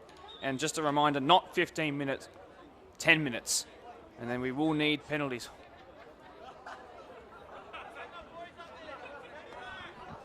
The Blacktown Workers first grade and reserve grade squads here in numbers, in good spirits too. Let's see if they can be part of the reason why Workers could perhaps bring this home. From 5th to 1st, it would be a seriously inspiring story and one that proves why Australian culture and the influence on association soccer, what we now call, and rightly so, football, has this final series. The referees are talking to the 2 respective captains. That's become Monzier Komi due to the subs, and also Ronak Ram, the goalkeeper of Workers, who has been really solid in goal, especially in the latter parts of this game. You heard the proverbial roof raise when it came crunch time with some of those tackles and a couple of coming together and a couple of close calls. If there was a goal that actually hit the back of the net and was then given as a goal, well, the roof is going to blow off.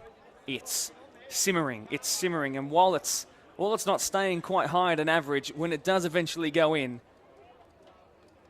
it'll be loud. The workers' voices are being warmed up. The prospect voices, I'm sure, the same on that far side. Usually they like to sit. Well, we switch back over. Workers running now right to left. Prospect now running left to right.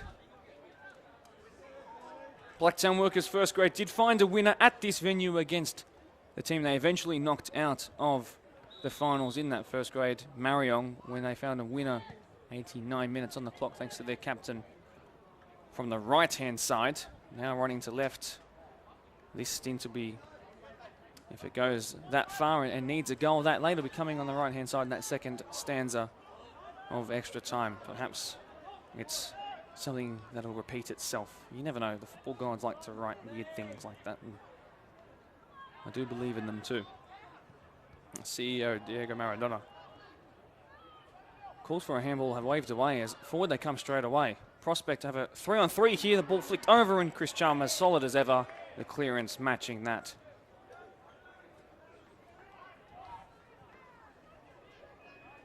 Rimats came close with a free kick before Blake Curry. Blake Curry on the turn, slight deflection, really good technique on the save there though. Out of his hands and wide it goes. Nice touch off Helmy.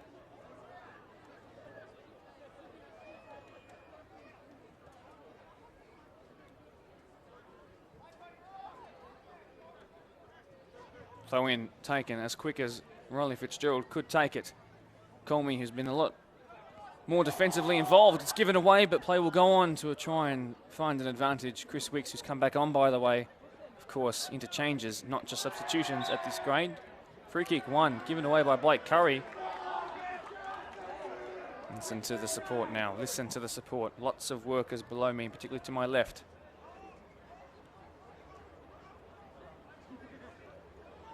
Standing over it once again, the 20-year-old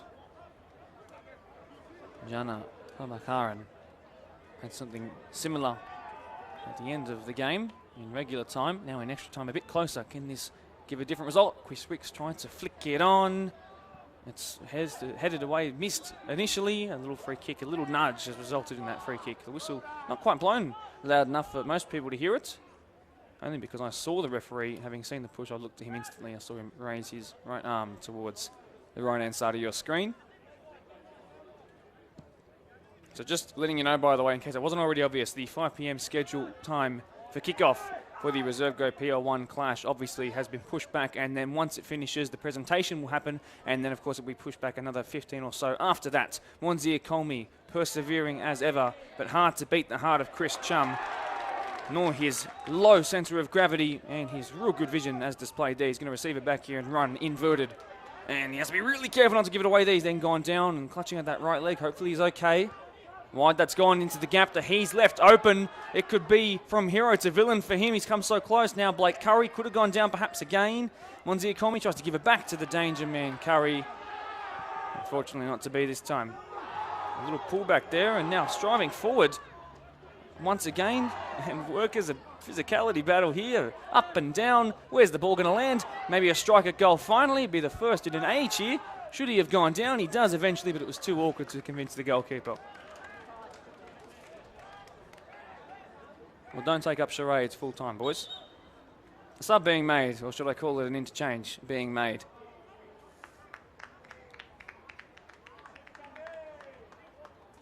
Sahib Nujar has come back on, by the way. That's the man in that 46. He's looked a different beast in just that moment there. What a bit of involvement that was. Chris Wicks, can he turn provider? Chris Wicks towards the back stick. His regular first grade teammates laugh at him below me, but it might even form a second one here, and went to the near post, and I thought maybe perhaps might sneak in, but no. Well wide, closer to the back fencing than the side netting.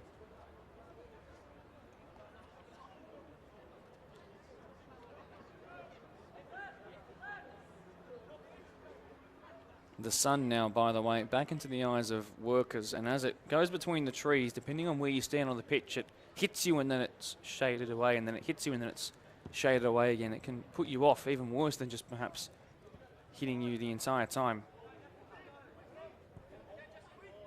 I'm sure they'll be fine. Call me. Run out of space again. Chris Wicks halted. Should be a yellow card in my book. Leaves it instead for Vinal Lal. He's come from right back to left back, by the way, with Riley Fitzgerald coming on. Look at the strength here once again of Sahib Nijar. And too much aggression, says the referee.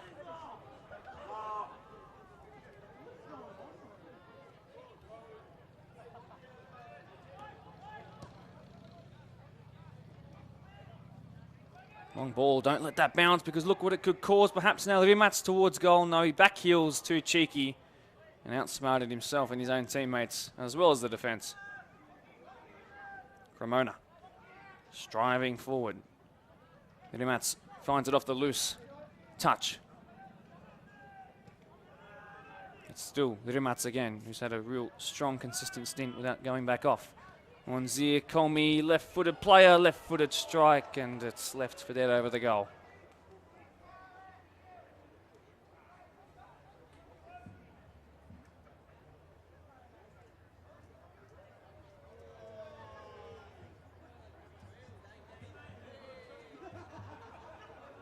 No real rush to take this, unsurprisingly. Now finally back in play. You're already halfway through your extra time first half. A reminder, even though it is the rule of every other grade in our Premier League level, forget it, you might not need a golden goal, perhaps trying to find his own winner. Was his arm pulled back enough for the referee to warrant a free kick? And once again, he's given one away, and maybe if he does it one more time, he might have to be cautioned. Sahib Nijar. Wide that goes. Komi. Forward it comes. Blake Curry, they've combined a number of times. Can they trust their other players around them, though? Cremona looks to feed it through. The passing radar, and particularly when in the final third on both ends of the pitch for both teams, has just not been switched on. And it's frustrating. It needs a goal. I'd like to give a big BDSFA thank you, by the way, on behalf of all of us for the incredible reception we've had online in our streams today and in person too. And we're only expecting it to get even busier as the night goes on. Still plenty of football here to go. 2 games, 1 live stream, 1 commentated. This one here, though, as Nabil Koko got on it.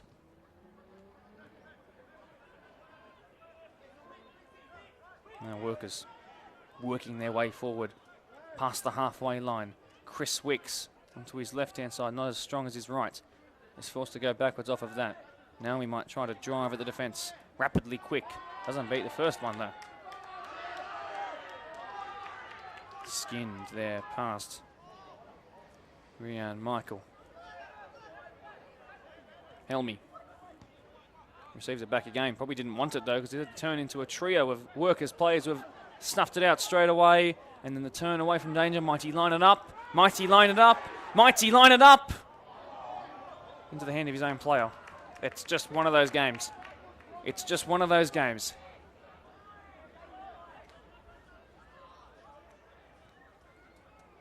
Two minutes from time. None to be added on unless something happens in the next couple of moments. Forward again. Snuffed out really well by Manuk Srivastara.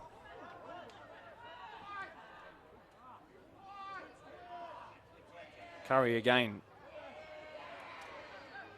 Taken off him again.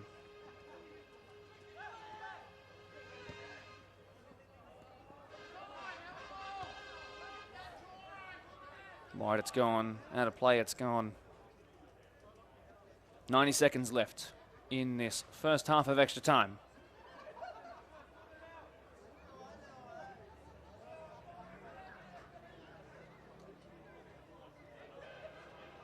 You know, it usually comes with grand finals or cup finals that commentators will talk about someone brave enough to take the game by the scruff of the neck.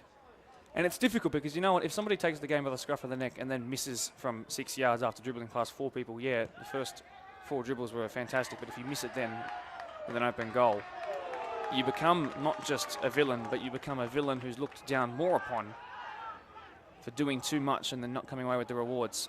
But as much as that does get said in high-stakes games like this, one where it's a one-off and the winner is truly the winner, it needs it. It needs someone to be brave here. I would suggest that while safer, yes, and perhaps you've practiced it, and yes, you've won a penalty shootout in the last fortnight or so against real good opposition, and having scored multiple goals in that game as well, in which they won that penalty shootout, workers need to push some numbers forward. Prospects need to push some numbers forwards. Well, apparently that rant took me a whole 90 seconds because we are already at half-time in what has been our third break of play in this game. That's because we're in extra time. 10 minutes each way, no golden goal, penalties to be required if the next 10 minutes don't decide it, but it is certainly looking like it will be spot kicks. At least we will have the pristine view in all of Blacktown for it, though. Going to take a 5-second little break. I'll drink some water, and then you'll hear me once again.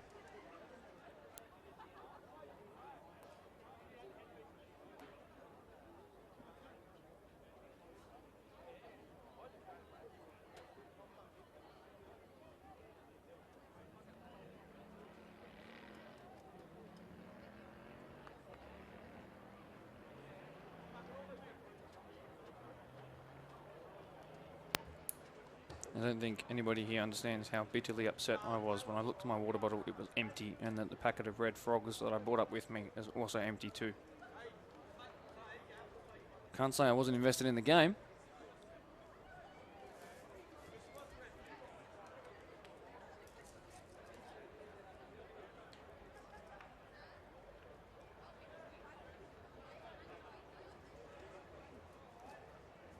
Straight away.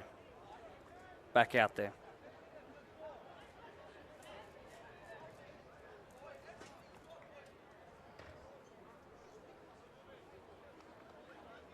The fourth passage of play about to be underway.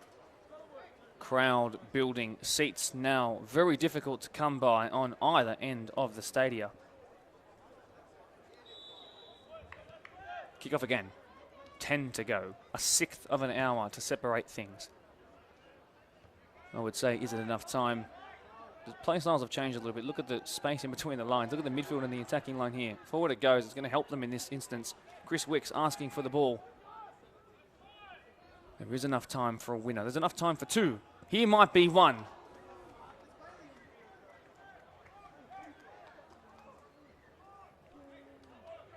The less said about that, the better.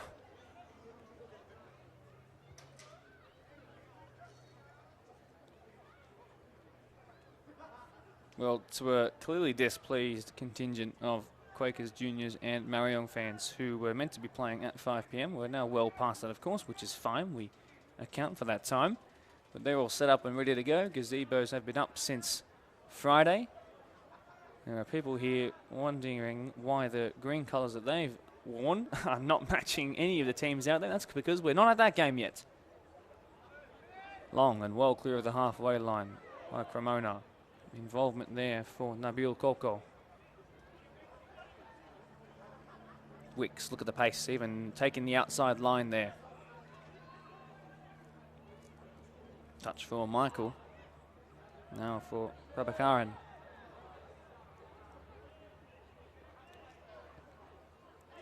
Might fall here kindly to their danger man, who just angles it towards that bottom right-hand corner. But unfortunately not enough power behind it. Although it did worry the keeper, Emmanuel Zambaus. Touch is real delicate, real nice from Koko. Wide he goes towards Aiden Galea of Maltese descent. The handball was asked for, and I really thought it was a handball. It's going to go into the crowd. Causes a bit of catastrophe and mayhem down there.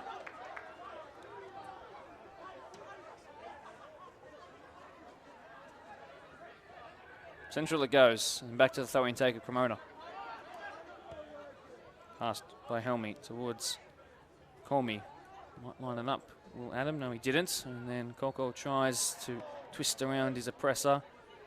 Wanzir Colmy will try it himself. He's played every single second of this game. He must be getting towards cramp and fatigue. He's going to find the pass back. No, he wasn't, because Riley Fitzgerald was there back to his best. Really good defensively on that right-hand side.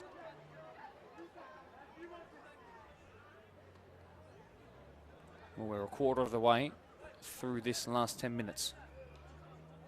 And you wonder why commentators get paid anything. It's because they make things that are really simple quite complex. So what I should have just said was 2.5 minutes. And instead what I've been able to do is take up a 15-second to 20-second gap.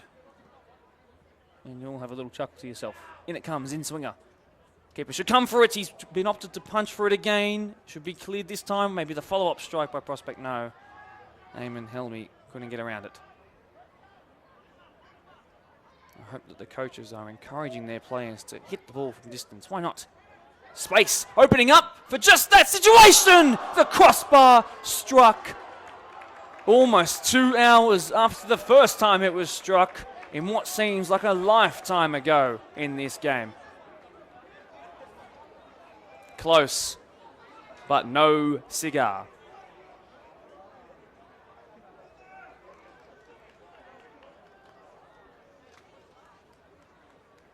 One crossbar hit each.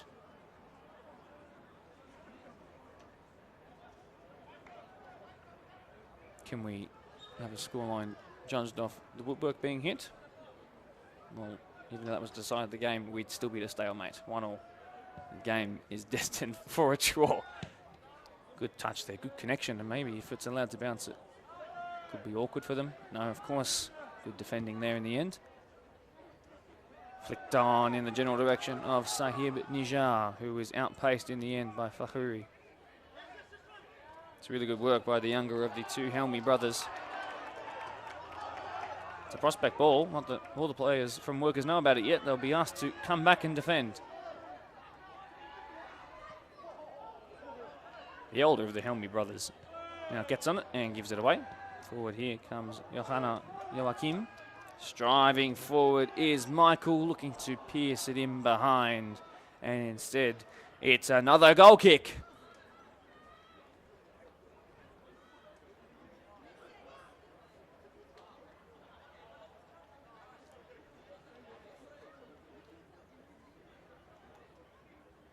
Some huge applause coming in for the goalkeeper of Workers, Ronak Ram, who's been fantastic as well. And in that moment just there, a really good clearance from the corner.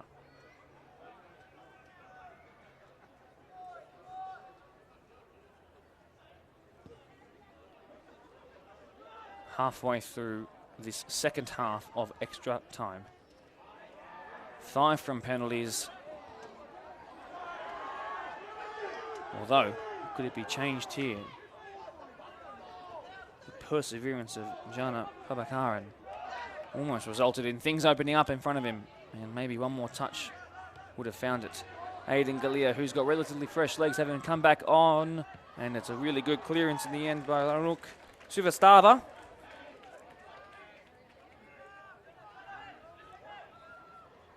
Galea tries to put it into the mixer. It doesn't get past the first man though. The push should surely warrant a free kick. It does. And just like that, another minute's gone by, so 4 to go until spot kicks.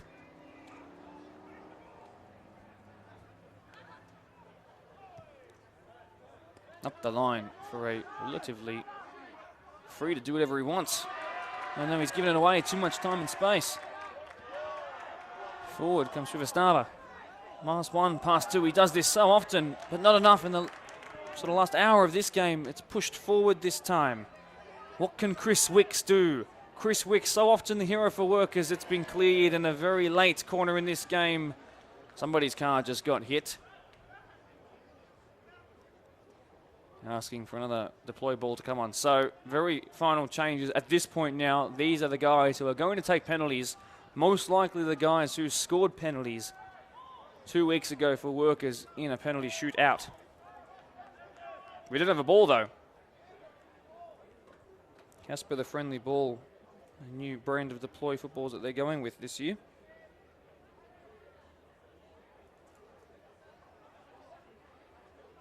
And there goes another 2 minutes. So 3 to go. Penalties are beckoning. Can something change here? Rising highest with the man who just came off the bench back onto the pitch. And just a goal kick. Chris Chum, good effort though.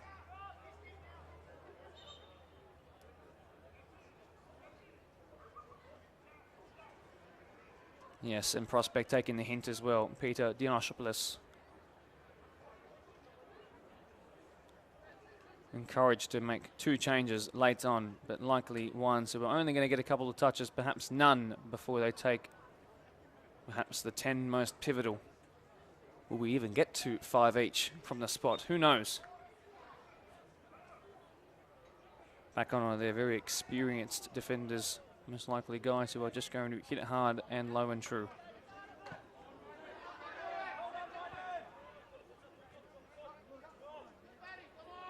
Great turn there by Sahib Nijar. Step overs are plenty as well, inviting the crowd to join him. Going down under the challenge, it's nowhere near enough to warrant a serious claim for a penalty, but certainly enough to warrant a big reaction from the crowd, who are anticipating spot kicks anytime soon.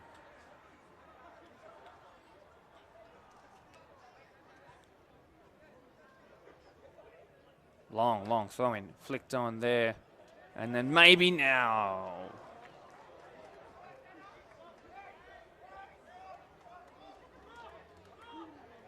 .90 seconds before pens. Another sub being made. Chris Wicks is interestingly going to go off. That's a big call to make. Or is he just going to hug the sideline? No, he's going to hug the sideline. Forgive me completely. Instead, coming off is Eamon Helmy. The 18-year-old younger brother of 2 being replaced for the more experienced, perhaps more composed Cooper Herc in that 12. He's looking real stiff and sore as he runs onto the pitch just to see this out as it goes to spot kicks. It would be good, as we've seen in many times gone past at community, semi-pro and professional level, and including at the highest level, what it does for your penalty-taking technique if you are a designated one off of the bench, to get a couple of touches on the ball before you take it. We are almost there, though. Blake Curry's come back on in order to take 1 too. It's in the direction of their 2 attackers sitting up there, but it was cleared before it got there. Chris Chum, my player of the match in this game. That's been cleared into our canteen. Just keeping them in check, making sure they're okay. Little shout out to our guys who have been working so hard there today, and to the volunteers who have so kindly put in the hours today and have for this entire weekend, and will for a couple more to come. Cleared, and cleared perhaps this time too. Another look at the watch. Another look at the watch. Close. We are very close. Perhaps one final chance.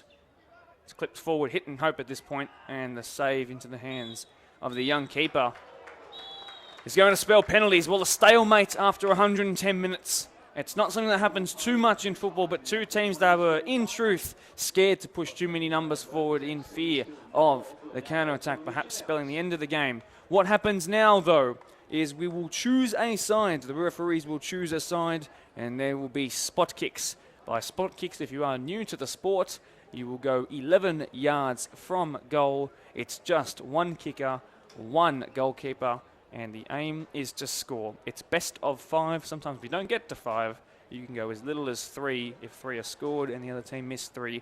The numerical and statistical advantage goes towards those who take the penalties first. Now, I can promise you, it is upwards of 60%. It's no higher than 72%, depending on the league you look at. So if you go international, where these statistics are obviously crunched by computers, just a bit bigger than my brain. But essentially, if you do go first, you are likely to win between 60 and 72% of the time. And somewhere between that average is probably about 66%. Now, when you also score your first penalty as the first taker, that bumps up to around 80%. So first penalty taker for the first penalty taking team has probably, not that he would know it at this point when their mind is just focused on one thing, and that is scoring, but really you're giving yourself a good chance. It is always harder knowing that you have to score to stay in something. For example, it's always harder to play a knockout game of football in a broader context when you know you're not allowed to concede. In a context like this, they weren't allowed to concede and they didn't push numbers forward, and now we're at a stalemate and now we're at penalties. A reminder, Blacktown Workers won a penalty shootout against Polonia just a couple of weeks ago, 2 to be exact, in order to get to from that game to a grand final qualifier, in which they then won that to be here. Prospect, though, I'm unsure of how many players have taken penalties this year. Prospect are not a side who actually win too many penalties at their Premier League squad level. Only had 4 in total in their entire reserve grade season from the 20 games. But this This to decide the grand final for the first time in 2022 in any of our live stream games.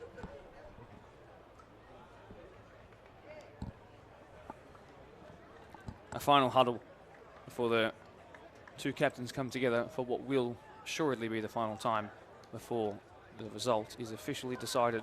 A reminder, prospects keeper, not just young, but what's the adjective I'm trying to define here? He is incredibly young. He is only on his L's, let's say that. 16-year-old Zambaus. He is 6 foot at 16. If he's ever had growing pains, that's highly irregular in my opinion. Still at 21, waiting for my own growth spurt. Can anyone give advice as to when that will come? So, from my keen eye, who's won the toss and won the statistical advantage? Shake of the hands, a fist bump between the two keepers. So in goal first is prospects keeper, Emmanuel Zambaus. In he goes, that meaning one thing and one thing only, workers are going to have the first one. The policy for the fans, by the way, that you can see going all the way across the field to watch this is that you cannot stand behind the goal. Who have the managers declared as the 5 penalty takers to take them?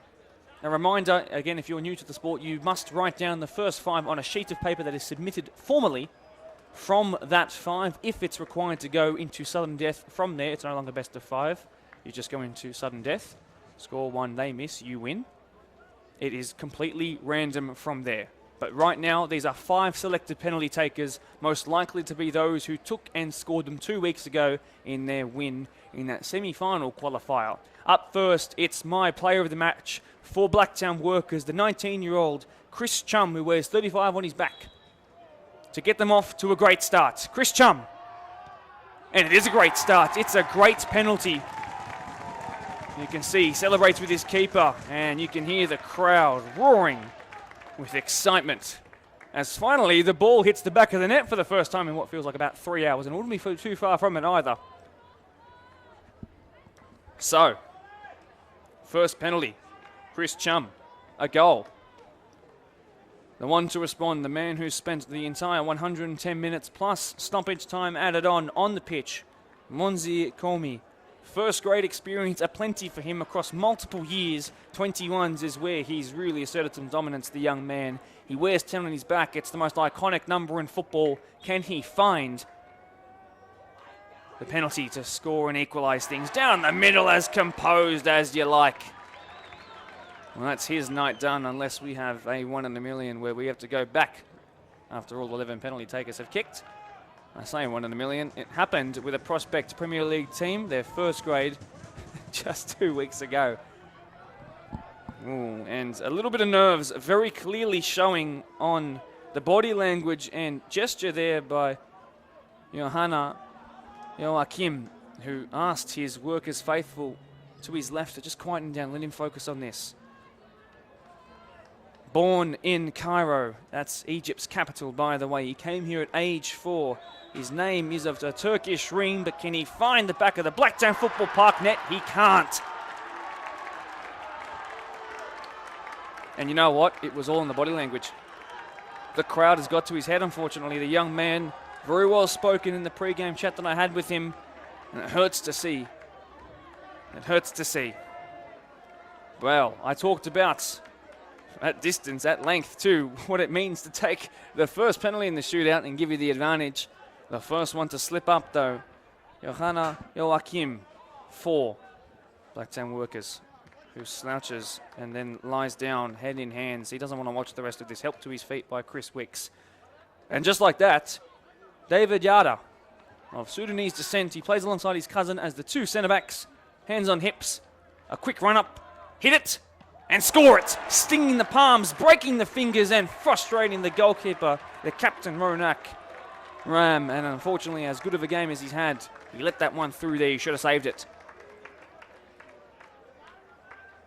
Prospect, the Premiers, one step closer to being champions too.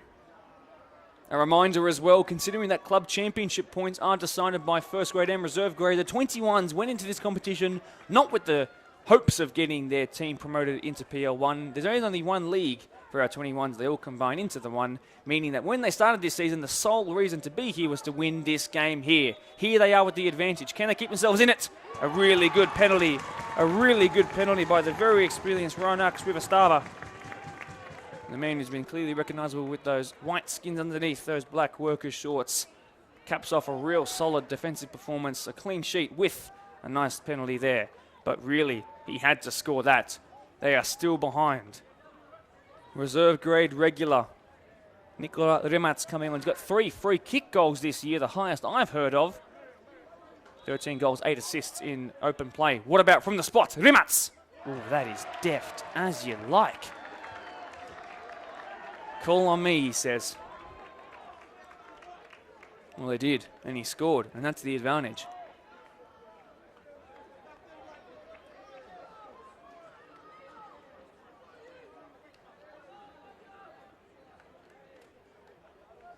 Now, if they miss this,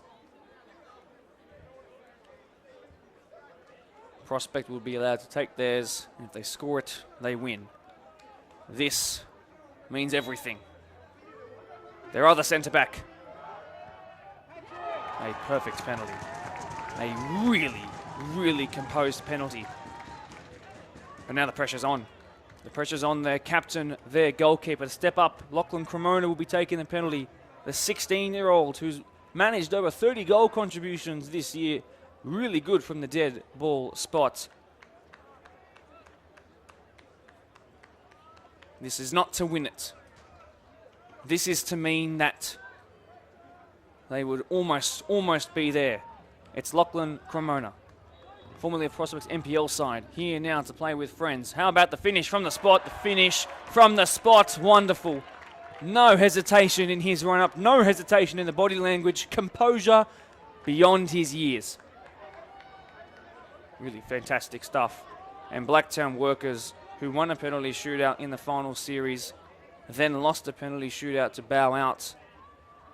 That might just spell heartbreak here again for them. This, if it's saved, will be the end of the night. And while that's all doomy and gloomy, a save here by the young 16-year-old keeper would win it for the Premiers and perhaps the champions. And a really good penalty. Rahul Sahadevan caps off a very decent performance tonight with a real composed penalty. Well, wouldn't you know it? He struggled to really get many shots off goal from real goal-scoring positions today. But Blake Jordan Curry, with 38 goals as of his strike last night, to go with 7 assists, the 21-year-old in what will be his last season eligible to play in 21s, the reserve grade regular, a Golden Boot contender at that reserve grade level, to win and make them double champs. Premiers, will it be champions? It'll be champions! Cue the celebrations! Blacktown Workers' hearts broken from the spot, from 11 yards once again. But finally here in our 2022 Grand Final Series, Prospect and their deployed Premier League squad have something to go home with after the regular season. And it's deserved. Double champs! Double champs they are. And the celebrations worthy of a team who have just played out a real strong defensive performance and gone on to now become the Doubles. They'll call themselves that from now until next season. Well, we have a game to go to next for the reserve grade. I'm going to take my own break, try and find my voice box, which is starting to go. I'll tell you that. I'll go sip some herbal tea, but you will see me back for the Pristine event. I'm expecting you all back here, all 150 of you watching, all 500 plus who are here in person to watch the showpiece event of Blacktown football, soccer in this community. This part of our Western Sydney world comes down to a game in 2 hours. Take nothing away from what you're about to see, the reserve grade game. It will, of course, be live streamed. No commentator for that. That's just the way the cookie crumbles. But after this stalemate here, the next game after this will be a hotly contested reserve grade game, but then it's your showstopper. And it's going to be big. Co-commentators, the biggest crowd. Vuvuzelas, I'm sure, will be out everywhere. My name is Mark DePoli. Thank you to our unique viewers who we might not see back here, those who watched their Blacktown Workers boys, or perhaps their Prospect boys. It'll be the last time those teams appear here, at least for me covering them in this year's Grand Final Series. Thank you so much for joining us here. There were so many of you, and I will see you in about 2.5 hours.